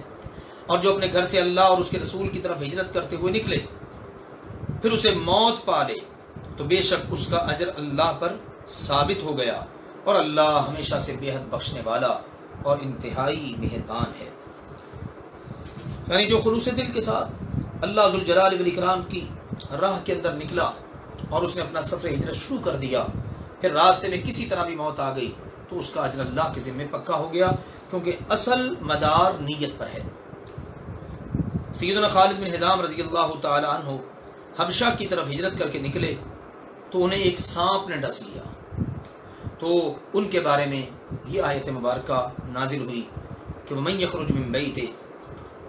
اسی طرح سے 100 آدمیوں کو قتل کر کے ہجرت کرنے والے شخص کا قصہ بھی اس کی دلیل ہے جو ابھی بات بیان کی گئی ہے۔ ہجرت کے معنی ہے دار الحرب سے دار السلام کی طرف منتقل ہونا، جنگ والی جگہ سے امن والی سلامتی والی اسلام والی جگہ پر منتقل ہونا۔ رسول اللہ صلی اللہ علیہ وسلم کی زندگی میں یہ ہجرت فرض تھی اور اس کی فرضیت تا قیامت باقی ہے۔ جس ہجرت کو رسول اللہ صلی اللہ علیہ وسلم نے لا ہجرت بعد الفتح، فتح کے بعد کوئی ہجرت نہیں یہ کہا ہے نا، اور ہجرت کو منسوخ فرما دیا ہے، اس سے مراد وہ ہجرت ہے جو مکہ یا کسی بھی جگہ سے مدینہ کی طرف ہجرت کی، یعنی اب مدینہ کی طرف ہجرت کی نہیں ہو سکتی۔ اللہ اکبر۔ مکہ سے ہجرت کر کے کوئی مدینہ چلا جائے تو اللہ کے نبی صلی اللہ علیہ وسلم نے اس کو منسوخ فرما دیا ہے۔ ارشاد فرمایا اللہ ذوالجلال والاکرام نے، اور جب تم زمین میں سفر کرو تو تم پر کوئی گناہ نہیں کہ تم نماز کچھ کم کر لو۔ یہاں پر نماز قصر کا اللہ ذوالجلال والاکرام نے بیان کیا ہے۔ قصر کا معنی ہے کمی، یہ کمی رکعات کی تعداد میں بھی مسنون ہے، اور اگر زیادہ خوف اور ڈر ہو تو نماز کی ہیئت اور شکل میں بھی کمی ہو سکتی ہے۔ مثلا پیدل جاتے جاتے نماز پڑھ لینا، ظاہر ہے کہ اس میں سجدہ اور رکوع تو پوری طرح ممکن نہیں، یا سواری پر اشارے سے نماز پڑھ لینا، اس کا ذکر اللہ تعالیٰ نے سورۃ البقرہ کی آیت نمبر 239 میں کیا ہے۔ رسول اللہ صلی اللہ علیہ وآلہ وسلم نے سیدنا عبداللہ بن انیس رضی اللہ عنہ کو خالد بن سفیان کے قتل کے لیے بھیجا۔ جب وہ وہاں پہنچے تو عصر کا وقت قریب تھا، تو انہوں نے جاتے جاتے ہی نماز پڑھ لی، جاتے جاتے ہی نماز پڑھ لی، بغیر رکوع، بغیر سجدہ، بغیر رکعت مکمل کیے۔ سیدنا عبداللہ بن عباس رضی اللہ تعالیٰ عنہما نے فرمایا اللہ تعالیٰ نے تمہارے نبی کی زبان سے حضر میں 4، یعنی جب آپ سفر میں نہیں ہیں، حضر کی حالت میں ہیں 4، سفر میں 2 اور خوف کی حالت میں 1 رکعت فرض کی ہے۔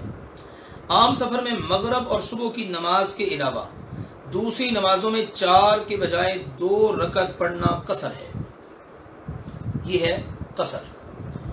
تم پر کچھ گناہ نہیں، ان الفاظ سے ثابت ہوتا ہے کہ حالت سفر میں قصر واجب نہیں، سفر کی حالت میں قصر واجب نہیں ہے، اس کی طرف اجازت ہے۔ چونکہ رسول اللہ صلی اللہ علیہ وسلم نے ہمیشہ سفر میں قصر پڑھی ہے، لہٰذا آپ صلی اللہ علیہ وسلم کی سنت سمجھتے ہوئے سفر کی حالت میں نماز قصر ہی پڑھنی چاہیے۔ سفر سے مراد بظاہر تو عام سفر ہے، جسے عام عرف عام میں سفر کہا جاتا ہے۔ اب رہی یہاں پر میلوں یا دنوں کی مقدار کی تعیین، یہ بڑا اہم مسئلہ ہے۔ کتنی مسافت پر ہم نماز قصر کر سکتے ہیں، کتنے دنوں تک کر سکتے ہیں؟ تو قرآن پاک کی کسی آیت میں اور نبی اکرم صلی اللہ علیہ وآلہ وسلم کی کسی صریح حدیث میں اس بات کی وضاحت نہیں ہے۔ اسی لیے ائمہ اور اہل علم نے اس کی مقدار کی تعیین کی ہے، اور جنہوں نے تعیین کی ہے نا، انہوں نے عموماً نبی اکرم صلی اللہ علیہ وسلم کے سفر کو دیکھتے ہوئے اپنے اجتہاد سے کی ہے۔ تاہم اس حوالے سے سب سے مضبوط دلیل جو سفر کی مقدار کی تعیین میں ہے وہ صحیح مسلم کی حدیث نمبر 691 میں ہے۔ وہ سیدنا انس رضی اللہ تعالی عنہ کی حدیث ہے، جس کی روح سے صرف 3 فرسخ یعنی تقریباً 21 کلومیٹر کا سفر بنتا ہے۔ آپ اپنے شہر سے، اپنے علاقے سے نکل کر جب 21 کلومیٹر کا سفر طے کر لیں تو آپ نماز قصر ادا کر سکتے ہیں۔ اسی طرح کسی سفر میں آپ نے فرض نماز سے پہلے یا بعد میں سنتیں ادا کی ہوں، یہ بھی کسی صحیح حدیث سے ثابت نہیں ہے کہ آپ نے کہا چلو پہلے سنتیں پڑھ لیتے ہیں بعد میں سنتیں پڑھ لیتے ہیں، ایسا نہیں ہے۔ جب فرضوں کے اندر اللہ نے کمی کر دی ہے تو سنتیں پڑھنے کی اب کہاں سے بندہ کوشش کرے؟ اس لیے جب نبی اکرم صلی اللہ علیہ وسلم نے نہیں کیا تو ہمیں بھی نہیں کرنا چاہیے۔ البتہ رات کی نماز یعنی وتر اور صبح کی سنتیں وہ نبی اکرم صلی اللہ علیہ وسلم نے ہر سفر میں پڑھی ہیں اور ان کو آپ نے کبھی نہیں چھوڑا۔ اللہ نے فرمایا اگر ڈرو کہ تمہیں وہ لوگ فتنے میں ڈال دیں گے جنہوں نے کفر کیا، بے شک کافر لوگ ہمیشہ سے تمہارے کھلے دشمن ہیں۔ یہ آیت چونکہ جہاد کے سلسلہ میں نازل ہوئی، اس لیے اس میں نماز قصر کی اجازت کے ساتھ اللہ تعالیٰ نے یہ بھی فرما دیا اگر تمہیں ڈر ہو کہ کافر تمہیں فتنے میں ڈال دیں گے تو باقی رہا عام سفر جس میں دشمن کا خوف نہ ہو تو اس میں بھی قصر کرنے کی اجازت ہے، لیکن یہ آیت مبارکہ اس کے بیان سے خاموش ہے، اور یہ عمل رسول اللہ صلی اللہ علیہ وسلم کی سنت سے ثابت ہے۔ سیدنا عمر رضی اللہ تعالیٰ عنہ سے ایک شخص نے سوال کیا کیا وجہ ہے کہ لوگ ہر سفر میں قصر کر رہے ہیں حالانکہ قرآن مجید میں یہ حکم صرف خوف کے ساتھ مقید ہے؟ تو سیدنا عمر رضی اللہ تعالیٰ عنہ نے فرمایا تھا خود مجھے بھی اس سے تعجب ہوا تھا اور میں نے نبی صلی اللہ علیہ وسلم سے اس کا ذکر کیا تو آپ صلی اللہ علیہ وسلم نے فرمایا یہ ایک صدقہ ہے جو اللہ نے تم پر کیا ہے، لہذا تم اس کے صدقے کو قبول فرما لو۔ تو معلوم یہ ہوا سفر بھلے وہ خوف کی حالت میں ہو بھلے امن کی حالت کے اندر ہو، سفر کے اندر نماز کو قصر کرنا قرآن و سنت کے واضح دلائل سے ثابت ہے۔ سیدنا عبداللہ بن عباس رضی اللہ عنہ بھی فرماتے ہیں نبی کریم صلی اللہ علیہ وسلم نے مدینہ سے مکہ کی طرف سفر کیا اور اس وقت رب العالمین کے سوا کسی کا خوف نہ تھا مگر آپ نے 2 رکعت نماز ہی ادا فرمائی۔ اللہ تعالی نے فرمایا اور جب آپ ان میں موجود ہوں بس ان کے لیے نماز کھڑی کریں، تو لازم ہے کہ ان میں سے ایک جماعت آپ کے ساتھ کھڑی ہو اور وہ اپنے ہتھیار پکڑے رکھیں، پھر جب وہ سجدہ کر چکیں تو تمہارے پیچھے ہو جائیں، اور دوسری جماعت آ جائے جنہوں نے نماز نہیں پڑھی بس وہ آپ کے ساتھ نماز پڑھیں اور وہ اپنے بچاؤ کا سامان اور اپنے ہتھیار پکڑے رکھیں۔ وہ لوگ جنہوں نے کفر کیا وہ چاہتے ہیں کاش کہ تم اپنے ہتھیاروں اور اپنے سامانوں سے غفلت کرو تو وہ تم پر یک بارگی حملہ کر دیں۔ اس آیت میں اللہ ذوالجلال والاکرام کی طرف سے صلاۃ الخوف کی اجازت بلکہ حکم دیا جا رہا ہے۔ خوف کی حالت میں نماز پڑھنا، میدان جنگ ہے، میدان جہاد ہے، دشمن سے مقابلہ ہے، اس حالت کے اندر آپ نے نماز کیسے ادا کرنی ہے؟ اس سے یہ بات بھی سمجھ لیجئے میدان جنگ میں بھی نماز کی چھٹی نہیں ہے، نماز پڑھنی ہے، تو عام حالات کے اندر نماز کی چھٹی کیسے ہو سکتی ہے؟ آج گھروں کے گھر بے نماز ہیں، خاندانوں کے خاندان بے نماز ہیں۔ یاد رکھیے جس نے جان بوجھ کر صرف ایک نماز چھوڑ دی نبی کریم صلی اللہ علیہ وسلم نے فرمایا اس نے کفر کیا۔ اب دیکھیے نا خوف کی حالت میں بھی نماز کا حکم دیا جا رہا ہے۔ یہ خوف کی نماز کا وہ موقع ہے جب دشمن موجود ہو اور اس کے حملے کا خطرہ ہو، یعنی عملاً جنگ نہ ہو رہی ہو لیکن ذرا سی غفلت بڑے نقصان کا باعث بن سکتی ہے۔ ایسے حالات میں اگر نماز کا وقت ہو جائے تو صلاۃ الخوف پڑھنے کا حکم ہے، جس کی مختلف صورتیں احادیث میں بیان کی گئی ہیں۔ مثلا فوج 2 حصوں میں تقسیم ہو گئی، فوج کے 2 حصے کر دیے، ایک حصہ دشمن کے مقابلے میں کھڑا رہا تاکہ کافروں کو حملہ کرنے کی جسارت نہ ہو، اور ایک حصے نے آ کر نبی اکرم صلی اللہ علیہ وسلم کے پیچھے نماز پڑھی۔ جب یہ حصہ نماز سے فارغ ہو گیا تو یہ پہلے کی جگہ پر جا کر کھڑا ہو گیا اور مورچے سنبھال لیے، اور جو وہاں پر موجود تھے نا مورچہ زن دوسرا حصہ فوج کا، وہ نماز کے لیے آ گئے۔ بعض حدیث میں یہ بھی آتا ہے کہ آپ صلی اللہ علیہ وسلم نے دونوں حصوں کو 1-1 رکعت پڑھائی، اس طرح آپ صلی اللہ علیہ وسلم کی 2 رکعت اور باقی فوجیوں کی 1-1 رکعت ہوئی۔ اور بعض احادیث میں آتا ہے کہ 2-2 رکعت پڑھائیں، آپ کی 4 رکعتیں ہو گئی اور فوجیوں کی 2-2 رکعتیں ہو گئی۔ بعض میں آتا ہے کہ 1 رکعت پڑھ کر اتحیات کی طرف بیٹھے رہے، فوجیوں نے کھڑے ہو کر اپنے طور پر 1 رکعت اور پڑھ کر 2 رکعت پوری کر لی اور دشمن کے سامنے ڈٹ گئے۔ دوسرے حصے نے آ کر نبی کریم صلی اللہ علیہ وسلم کے پیچھے نماز پڑھی، آپ نے انہیں بھی 1 رکعت پڑھائی اور اتحیات میں بیٹھ گئے، اور اس وقت تک بیٹھے رہے جب تک فوجیوں نے دوسری رکعت پوری نہیں کر لی، پھر ان کے ساتھ آپ صلی اللہ علیہ وسلم نے سلام پھیر دیا۔ اس طرح آپ کی بھی 2 رکعت اور فوج کے دونوں حصوں کی بھی 2 رکعت ہو گئی۔ تو یہ مختلف صورتیں احادیث مبارکہ کے اندر مروی ہیں، حالات کے تقاضا کے مطابق جو صورت ممکن ہو اس کے مطابق عمل کر لیا جائے۔ اللہ تعالیٰ نے فرمایا اور تم پر کوئی گناہ نہیں اگر تمہیں بارش کی وجہ سے کچھ تکلیف ہو یا تم بیمار ہو کہ اپنے ہتھیار اتار کر رکھ دو۔ بارش ہو رہی ہے، بیمار ہے، فوجی اپنی ہتھیار اور سامان اتار کر رکھنے، اللہ نے فرمایا کوئی گناہ نہیں، اور اپنے بچاؤ کا سامان پکڑے رکھو بے شک اللہ ذو الجلال والاکرام نے کافروں کے لیے رسوا کرنے والا عذاب تیار کر رکھا ہے۔ پھر جب تم نماز پوری کر لو تو اللہ کو کھڑے اور بیٹھے اور اپنے پہلوؤں پر لیٹے ہوئے یاد کرو، یعنی خوف کی حالت میں نماز پڑھ لی، اب نماز کی حالت میں جو وہ نماز پڑھی نا خوف کی حالت میں، اس میں اذکار پورے نہیں کر سکے، تو اب کیا کرنا ہے؟ نماز پوری ہونے پر کھڑے بیٹھے لیٹے جس حال میں بھی ہو اللہ ذو الجلال والاکرام کا ذکر کرتے رہو، اللہ کو یاد کرتے رہو، اور یوں وہ کمی اللہ تعالیٰ اس طرح پوری کر دے گا۔ فرمایا پھر جب تم مطمئن ہو جاؤ تو نماز قائم کرو، بے شک نماز ایمان والوں پر ہمیشہ سے ایسا فرض ہے جس کا وقت مقرر کیا ہوا ہے۔ خوف کی حالت جب ختم ہو جائے، دشمن کا خطرہ ٹل جائے، تو نماز کو پورے ارکان، شرائط، آداب، حدود ان سب کو مد نظر رکھتے ہوئے مقررہ وقت پر ادا کرنا ہے۔ ہاں سفر میں رسول اللہ صلی اللہ علیہ وسلم نے ظہر، عصر اور مغرب اور عشاء ان کو جمع کر کے پڑھا ہے، تو سفر میں جمع کرنے کی رعایت اللہ ہی کی طرف سے ہے۔ اللہ نے فرمایا اس قوم کا پیچھا کرنے میں ہمت نہ ہارو، اگر تم تکلیف اٹھاتے ہو تو یقیناً وہ بھی تکلیف اٹھاتے ہیں جیسے تم تکلیف اٹھاتے ہو، اور تم اللہ سے وہ امید رکھتے ہیں جو وہ امید نہیں رکھتے، اور اللہ ہمیشہ سے سب کچھ جاننے والا کمال حکمت والا ہے۔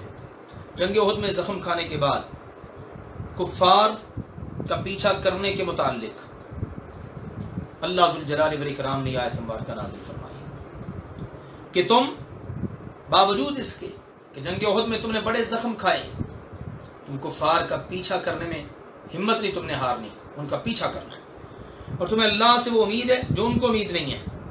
اللہ سے امید مقصد یہ ہے کہ تمہیں امید ہے زخم لگیں گے اللہ اجر دے گا، شہید ہوں گے جنت میں جائیں گے، کافروں کو اس بات کی امید ہی نہیں ہے، وہ اگر مرتے ہیں تو جہنم میں جائیں گے، اور اگر زخمی ہوتے ہیں تو اللہ سے کوئی ثواب ان کو نہیں ملے گا۔ بے شک ہم نے آپ صلی اللہ علیہ وسلم کی طرف یہ کتاب حق کے ساتھ نازل کی تاکہ آپ لوگوں کے درمیان اس کے مطابق فیصلہ کریں جو اللہ ذو الجلال والاکرام نے آپ کو دکھایا ہے۔ جمہور مفسرین کے نزدیک آیت نمبر 105 سے 114 تک ان آیات کے شان نزول میں ایک واقعہ ذکر کیا گیا ہے، اور وہ واقعہ یہ ہے کہ بشر، بشیر اور مبشر یہ تین بھائی تھے۔ بشر، بشیر، مبشر، جامع ترمذی وغیرہ میں واقعہ موجود ہے، شیخ البانی رحمہ اللہ تعالی نے اسے حسن قرار دیا ہے۔ یہ جو تین بھائی تھے نا، جو عبیرق یا طعمہ بن عبیرق کے بیٹے تھے، یہ لوگ مدینہ کے قبیلہ بنو ظفر سے تھے۔ ان میں بشیر سب سے بدتر تھا اور یہ منافق تھا، اور مسلمانوں کی ہجو کر کے وہ شعر دوسروں کے نام لگا دیتا تھا، خود مسلمانوں کا مذاق اڑانا شعر و شاعری کے ذریعے، تذلیل کرنا، پھر کسی اور کے نام پر منسوب کر دینا کہ یہ شعر فلاں نے کہے ہیں۔ یہ غریب فاقہ زدہ لوگ تھے اور رفاع بن زید کے ہمسائے تھے۔ ایک دفعہ ان تینوں بھائیوں نے رفاع کے اسٹور میں نقب لگا کر اس کا سامان، میدہ وغیرہ اور اسلحہ چرا لیا۔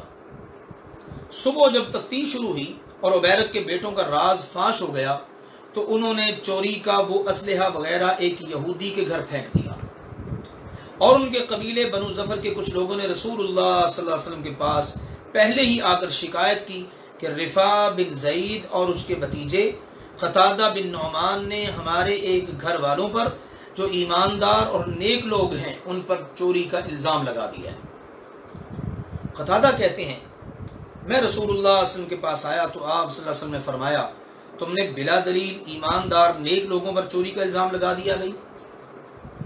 ان لوگوں نے مشورہ کیا اور مشہور کر دیا کہ یہ جو چوری شدہ سامان ہے یہ یہودی کے گھر پھینک دیا جائے اور وہاں سے برآمد ہو جائے۔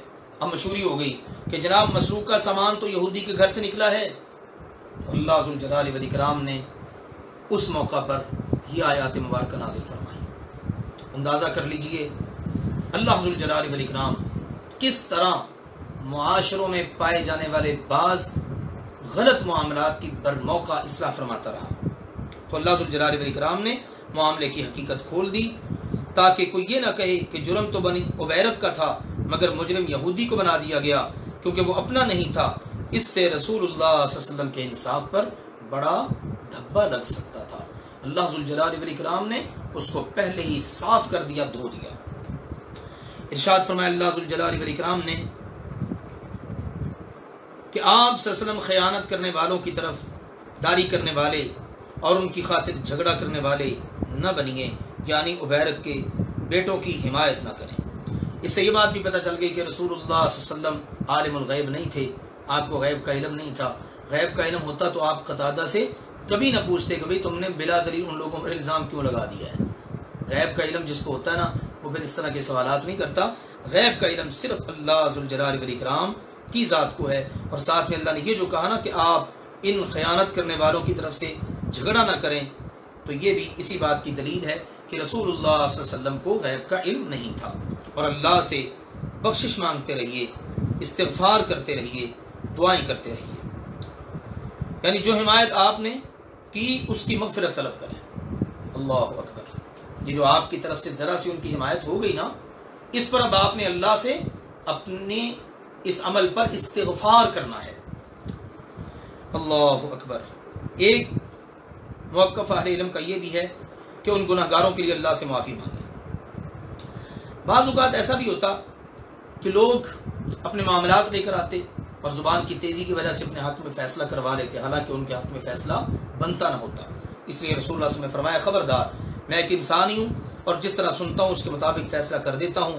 ممکن ہے ایک شخص اپنی دلیل و حجت پیش کرنے میں تیز ترار اور ہوشیار ہو اور میں اس کی گفتگو سے متاثر ہو کر اس کے حق میں فیصلہ کر دوں حالانکہ وہ حق پر نہ ہو, اور اس طرح میں دوسرے مسلمان کا حق اسے دے دوں. فرمایا اسے یاد رکھنا چاہیے کہ وہ آگ کا ٹکڑا ہے, اب اس کی مرضی ہے, چاہے تو وہ اسے لے جائے چاہے تو چھوڑ دے. اللہ کے رسول صلی اللہ علیہ وسلم بھی اگر کسی کے متعلق فیصلہ کر دیں اور اس کا حق نہ بنتا ہو اور وہ دوسرے مسلمان کا حق لے لے تو وہ بھی اس کے لیے حلال نہیں ہوتا, بلکہ فرمایا یہ جہنم کی آگ کا ٹکڑا ہے. تو اب سوچئے دنیا کے سارے جج ایک طرف ہوں, دنیا کے سارے قاضی ایک طرف ہوں اور کسی مسلمان کا حق دوسرے مسلمان کو دے دیں تو وہ اس کے لیے جائز اور حلال کیسے ہو سکتا ہے. یہ ہیں وہ قرآن و سنت کے دلائل جو ایک معاشرے کو بالکل سیدھا کر دیتے ہیں اور مثالی معاشرہ ان پر عمل پیرا ہو کر تشکیل پاتا ہے.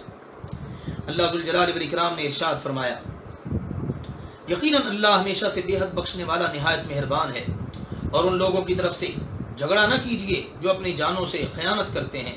یقیناً اللہ ایسے شخص سے محبت نہیں کرتا جو ہمیشہ بہت خائن سخت گنہگار ہو. وہ لوگوں سے چھپاؤ کرتے ہیں, لوگوں سے چھپ سکتے ہیں لیکن اللہ سے نہیں چھپ سکتے, اللہ سے کچھ بھی نہیں چھپا سکتے. حالانکہ وہ اللہ ذو الجلال والاکرام ان کے ساتھ ہوتا ہے جب وہ رات کو اس بات کا مشورہ کرتے ہیں جسے وہ پسند نہیں کرتا, اور اللہ ہمیشہ اس کا احاطہ کرنے والا ہے جو وہ کرتے ہیں. وہ رات کی تنہائیوں میں کو سرگوشیاں کریں, اللہ کو ان کا بھی پتہ ہے. سن لو تم ہی وہ لوگ ہو جنہوں نے ان کی طرف سے دنیا کی زندگی میں جھگڑا کیا, تو سنو قیامت کے دن اللہ سے ان کی طرف کون جھگڑا کرے گا یا کون ان کا وکیل بنے گا. اور جو بھی کوئی برا کام کرے یا اپنی جان پر ظلم کرے پھر اللہ سے بخشش مانگے, وہ اللہ کو بے حد بخشنے والا نہایت مہربان پائے گا. اور جو شخص کوئی گناہ کمائے تو وہ اسے صرف اپنی جان پر کماتا ہے, یعنی اس کا وبال اس کی اپنی جان پر پڑتا ہے, کسی کا وہ کچھ نہیں بگاڑتا. گناہ ہو گیا سچی توبہ بندہ کر لے, کسی ظالم کی کسی مجرم کی طرفداری کرنے کی کوشش نہ کرے. دنیا میں تو بندہ کسی ناجائز کام کرنے والے بندے کی طرفداری کر لے گا, اس کی وکالت کر لے گا. قیامت کے دن اللہ کے ہاں وکالت کون کرے گا؟ وکلاء کے لیے بھی اس کے اندر بڑا زبردست پیغام موجود ہے. آج جھوٹے مقدموں کے لیے وکیل بن کے کھڑے ہو جاتے ہیں. دنیا میں تو یہ وکالت تم کر لو گے, بتاؤ قیامت کے دن اللہ کے ہاں ان جھوٹوں کا وکیل بن کے کون کھڑا ہوگا؟ یہ ہر میدان کے اندر ہمیں سوچنا چاہیے. ایک گھر کی سطح پر, ایک خاندان کی سطح پر, مختلف جگہوں پر پنچایتیں ہوتی ہیں, باتیں ہوتی ہیں, لوگ بلا وجہ کی ناجائز لوگوں کی وکالت کرتے ہیں. اللہ نے سوال کیا دنیا میں تو وکالت کر لو گے, قیامت کے دن ان کی طرف سے اللہ کے ہاں وکیل بن کے کون کھڑا ہوگا؟ بہت لمحہ فکریہ ہے اور ان آیات کے اندر بڑا زبردست پیغام اللہ کی طرف سے موجود ہے. جس سے جو بھی خطا ہوئی سچی توبہ کر لے، اللہ بخشنے والا ہے. لیکن جس نے گناہ کمایا اس کا نقصان اس کو اپنے آپ کو ہی ہوگا، اور اللہ تعالیٰ ہمیشہ سے سب کچھ جاننے والا کمال حکمت والا ہے. اور جو بھی کوئی خطا یا گناہ کمائے پھر اس کی تہمت کسی بے گناہ پر لگا دے تو یقیناً اس نے بڑے بہتان اور سری گناہ کا بوجھ اٹھایا. گناہ تو خود کیا ہے، جرم خود کیا، الزام کسی دوسرے پر لگا دیا.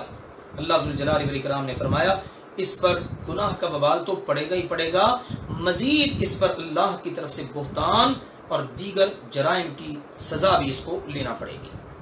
اللہ ذوالجلال والاکرام نے فرمایا ولولا فضل اللہ علیک ورحمتہ، اگر آپ پر اللہ کا فضل اور اس کی رحمت نہ ہوتی تو یقیناً ان کے ایک گروہ نے ارادہ کر لیا تھا کہ آپ صلی اللہ علیہ وآلہ وسلم کو غلطی میں ڈال دیں. آپ صلی اللہ علیہ وسلم کو اللہ ذوالجلال والاکرام نے وحی کے ذریعے بتا دیا کہ واقعہ کی اصل حقیقت کیا ہے، اور آپ علیہ الصلوۃ والسلام نے اس کے مطابق فیصلہ کر دیا. وگرنہ منافقوں کا ایک گروہ جو بنو عبیرق کا حامی تھا وہ آپ کو اس قدر قائل کر چکے تھے کہ آپ ان کی باتوں میں آ کر غلطی کر بیٹھتے. اللہ ذوالجلال والاکرام نے اس سے بھی آپ کو بچا لیا اور آپ کی اور مسلمانوں کی ساکھ اللہ نے مجروح نہیں ہونے دی. سبحان اللہ. فرمایا اللہ ذوالجلال والاکرام نے حالانکہ وہ اپنے سوا کسی کو غلطی میں نہیں ڈال رہے تھے. جیسے دوسرے کو دھوکہ دینے کی بندہ کوشش کرتا ہے نا تو اپنے آپ کو ہی دھوکہ دیتا ہے، دوسرے سے غلطی کروانا چاہتا ہے خود غلطی کر بیٹھتا ہے. اللہ ذوالجلال والاکرام نے فرمایا اور وہ آپ صلی اللہ علیہ وسلم کو کچھ نقصان نہیں پہنچا رہے تھے، اور اللہ نے آپ صلی اللہ علیہ وسلم پر کتاب اور حکمت نازل فرمائی اور آپ کو وہ کچھ سکھایا جو آپ جانتے نہیں تھے. یعنی آپ کو وحی کے ذریعے وہ کچھ سکھایا جو آپ جانتے نہیں تھے بلکہ جس کی آپ امید بھی نہیں رکھتے تھے. یہ اللہ ذوالجلال والاکرام کا آپ صلی اللہ علیہ وسلم پر بہت بڑا فضل ہے. اس سے یہ دلیل پکڑنا کہ آپ عالم الغیب تھے کہ اللہ نے وہ کچھ سکھا دیا جو آپ نہیں جانتے تھے. اللہ نے اس طرح کی بات تو انسان کے متعلق بھی کی ہے. علم الانسان ما لم یعلم، انسان کو اللہ نے وہ کچھ سکھایا جو وہ نہیں جانتا تھا، تو پھر کیا ہر انسان ہی عالم الغیب ہے؟ لہذا اس قسم کی باتوں کو بنیاد بنا کر کسی کے بارے میں بھی وہ عقیدہ نہیں رکھنا چاہیے جس کے بارے میں قرآن و سنت سے دلیل ہی موجود نہیں. اللہ تعالیٰ نے فرمایا اور اللہ کا آپ پر ہمیشہ سے بہت بڑا فضل ہے.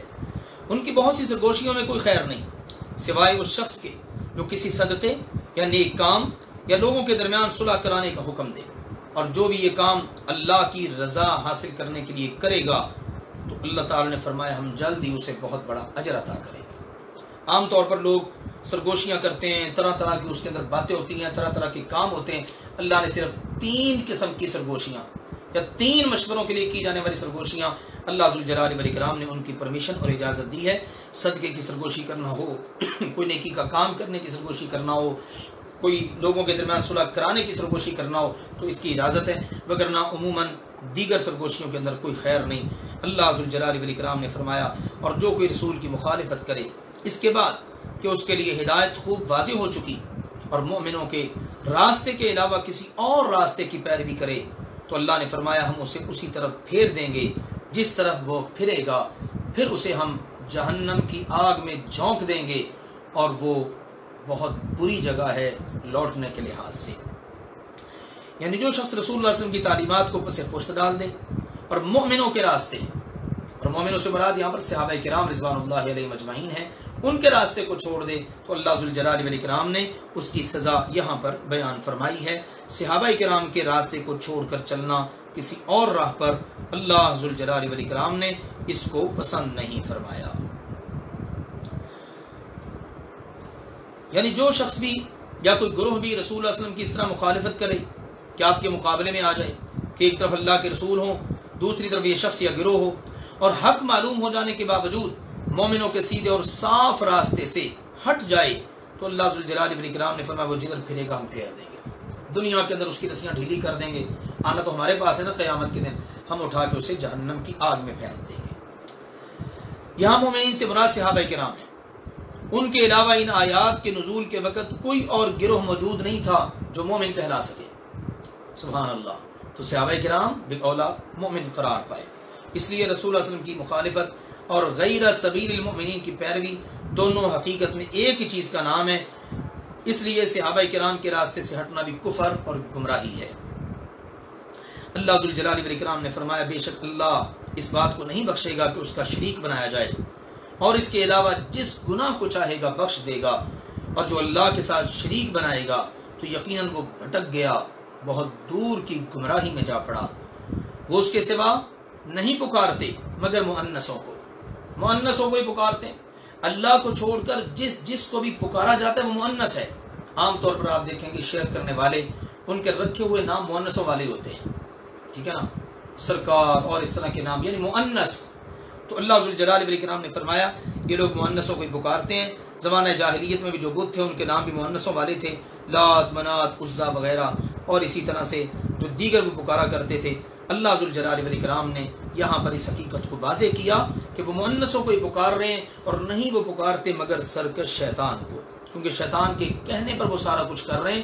لہٰذا اللہ کو چھوڑ کر کسی اور کو کوئی پکارتا ہے تو یا تو مؤنثوں کو پکار رہا ہے یا شیطان کو پکار رہا ہے۔ شیطان تو وہ ہے جس پر اللہ نے لعنت کی، اور جس نے کہا تھا کہ میں ہر صورت تیرے بندوں سے ایک مقررہ حصہ ضرور لوں گا، اور یقیناً میں انہیں ضرور گمراہ کروں گا، اور یقیناً میں انہیں ضرور آرزوئیں دلاؤں گا، اور یقیناً میں انہیں ضرور حکم دوں گا تو یقیناً وہ ضرور چوپایوں کے کان کاٹیں گے، اور یقیناً میں انہیں ضرور حکم دوں گا تو یقیناً وہ ضرور اللہ کی پیدا کی ہوئی صورت بدلیں گے، اور جو کوئی شیطان کو اللہ کے علاوہ دوست بنا لے تو یقیناً اس نے واضح طور پر خسارہ اٹھایا۔ یہ اللہ ذوالجلال والاکرام نے حقائق واضح کر دیے ہیں۔ شیطان کا اور اللہ ذوالجلال والاکرام کا جو مکالمہ ہوا اس کو اللہ ذوالجلال والاکرام نے یہاں پر واضح الفاظ کے اندر بیان فرما دیا ہے۔ یہ سارے کام شیطان کے کہنے پر ہوتے ہیں۔ شیطان نے ایک ایک بات کو بیان کرتے وقت تاکیدی الفاظ اللہ کی بارگاہ میں استعمال کیے، یا اللہ میں ضرور ایسا کروں گا، یا اللہ میں ایسا ضرور کروا کے رہوں گا، ان میں سے ضرور حصہ نکلواؤں گا، ضرور ان کو گمراہ کروں گا، ضرور ان کو امیدیں دلواؤں گا۔ اور اللہ ذوالجلال والاکرام نے قرآن پاک میں فرمایا اس نے اپنا کہا ہوا سچ کر دکھایا، اب تم سارے کے سارے اس کے پیچھے چل پڑے ہو، اور وہ تمہیں جھوٹی امیدیں دلاتا ہے اور تم اس کے پیچھے چلتے ہو۔ اللہ ذوالجلال والاکرام نے جو چیزیں پیدا کی ہیں ان کی شکل و صورت تبدیل کریں گے، حلال و حرام کے احکام میں تبدیلی پیدا کریں گے، رہبانیت اختیار کریں گے، قوم لوط کا عمل ہو، مردوں کا خصی ہو کر ہجڑہ بن جانا ہو، عورتوں کو بانجھ بنانا، برتھ کنٹرول کے نام پر مردوں کی نسبندی، عورتوں کے آپریشن کر کے بچے پیدا ہونے میں رکاوٹیں ڈالنا، عورتوں کو گھروں سے نکال کر ان کے فطری فرائض سے ان کو سبکدوش کر کے مردوں کے سامنے کھڑا کر دینا، عورتوں کو مملکت کی سربراہ بنا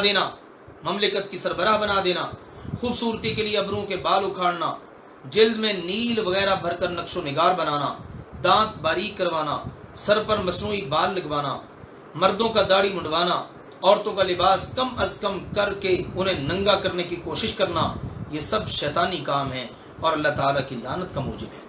اسی لیے سیدنا عبداللہ بن مسعود رضی اللہ تعالیٰ نے فرمایا اللہ تعالیٰ نے لعنت کی گودنے والیوں اور گدوانے والیوں پر، جلد میں نیل یا سرما بھر کر نقش بنوانے والیوں پر، چہرے کے بال صاف کروانے والیوں پر، اور حسن کے لیے دانتوں میں فاصلہ کروانے والیوں پر، جو اللہ عز و جل کی پیدائش اور تخلیق کو بدلتی ہے۔ لہٰذا ان تمام امور کے اندر ہمیں شیطان سے بالکل ہٹ جانا چاہیے، وگرنہ کھلم کھلا خسارہ ہے ہمارے لیے جو اللہ نے فرما دیا۔ فرمایا وہ انہیں وعدے دیتا ہے اور انہیں آرزویں دلاتا ہے، اور شیطان انہیں دھوکے کے سوا کچھ وعدہ نہیں دیتا۔ یہی وہ لوگ ہیں جن کا ٹھکانہ جہنم ہے اور وہ اس سے بھاگنے کی کوئی جگہ نہیں پائیں گے۔ اعاذنا اللہ منہا، اللہ ہم سب کو اس سے اپنی پناہ میں رکھے۔ اور وہ لوگ جو ایمان لائے اور انہوں نے نیک عمل کیے، ان قریب ہم انہیں ایسے باغوں میں داخل کریں گے جن کے نیچے نہریں بہتی ہیں، ہمیشہ ان میں رہنے والے ہیں، ہمیشہ ہمیشہ۔ اللہ کا وعدہ ہے سچا، اور اللہ سے زیادہ بات میں سچا کون ہو سکتا ہے؟ سبحان اللہ۔ اللہ ہم سب کو بھی انہی خوش نصیبوں میں شامل فرما لے۔ ایمان اور نیک عمل یہ کامیابی کامرانی ہے، نہ تمہاری آرزوؤں پر موقوف ہے اور نہ اہل کتاب کی آرزوؤں پر۔ جو بھی کوئی برائی کرے گا اسے اس کی جزا دی جائے گی، اور وہ اپنے لیے اللہ کے سوا نہ کوئی دوست پائے گا اور نہ کوئی مددگار۔ اہل کتاب کا خیال تھا کہ ہم اللہ کے خاص بندے ہیں، اللہ کے پیارے ہیں، اللہ کے محبوب ہیں، جن گناہوں پر لوگ پکڑے جائیں گے ہم نہیں پکڑے جائیں گے، ہمارے پیغمبر ہماری حمایت کریں گے، ہم صرف چند دن جہنم میں رہیں گے، جنت میں صرف ہم نے جانا ہے۔ اور مسلمانوں کی بھی کچھ اسی طرح کی آرزو ہیں، خاص طور پر آج کے دور میں، آج کل مسلمانوں کا بھی یہی خیال ہے، تو اللہ ذوالجلال والاکرام نے ان آیات کے اندر واضح کر دیا جس نے جو کرنا ہے نا اپنے کیے کا پورا پورا بدلہ اللہ کے ہاں پانا ہی پانا ہے۔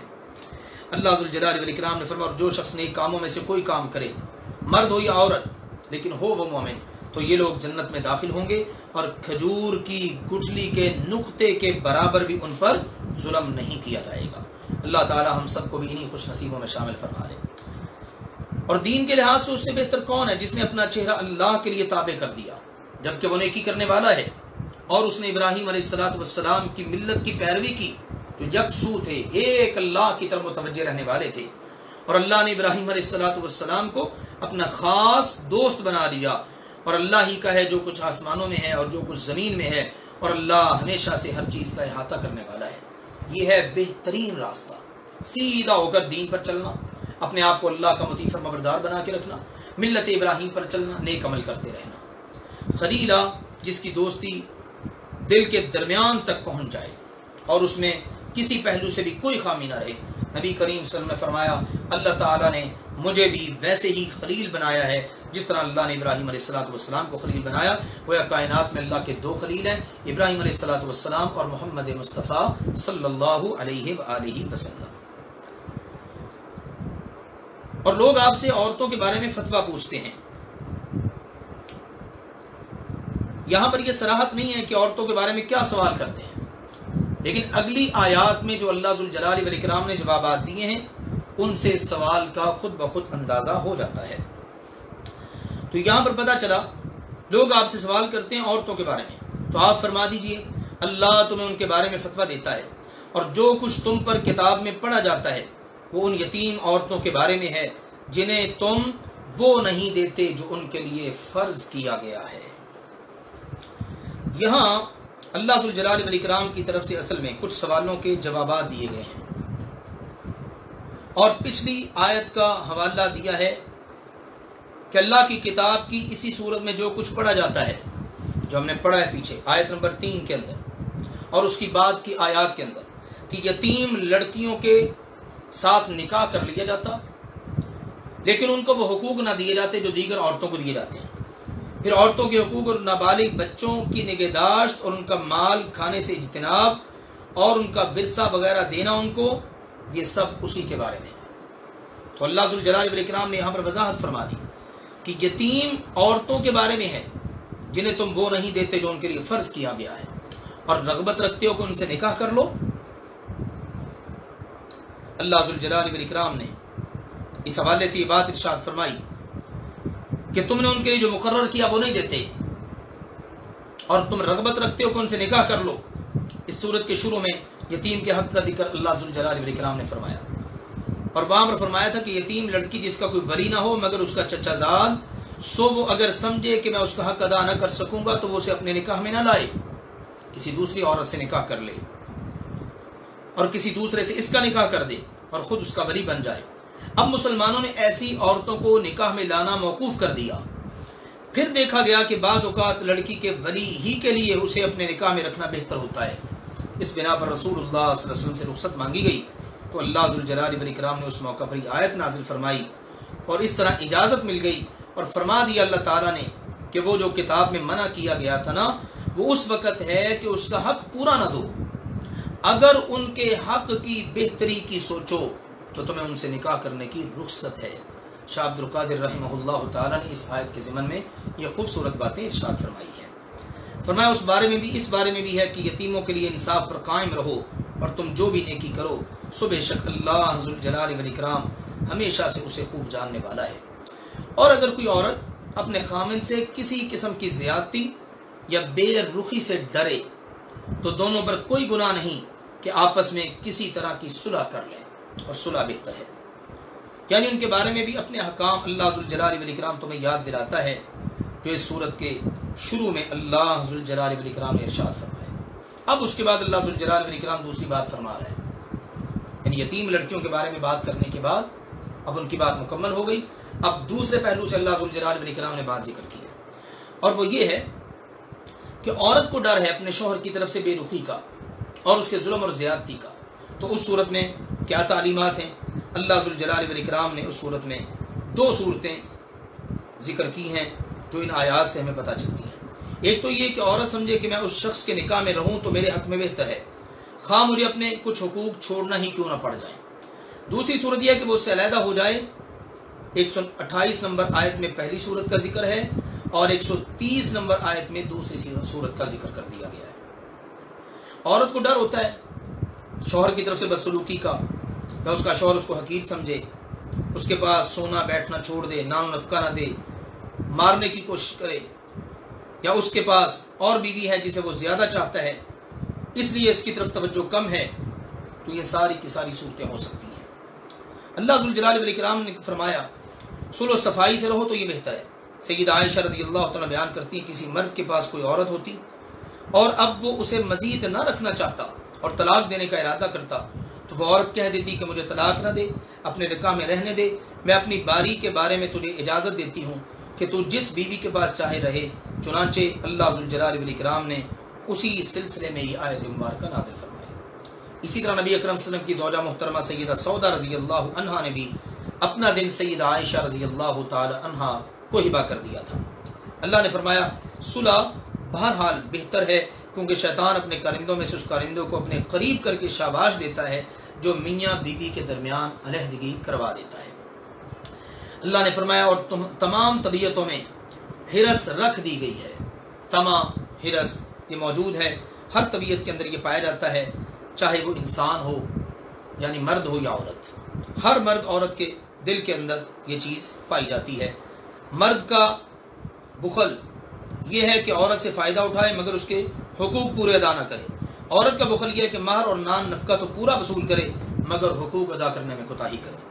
اللہ ذوالجلال والاکرام نے فرمایا اگر تم نیکی کرو اور ڈرتے رہو تو بے شک اللہ اس سے پوری طرح ہمیشہ سے باخبر ہے جو تم کرتے ہو۔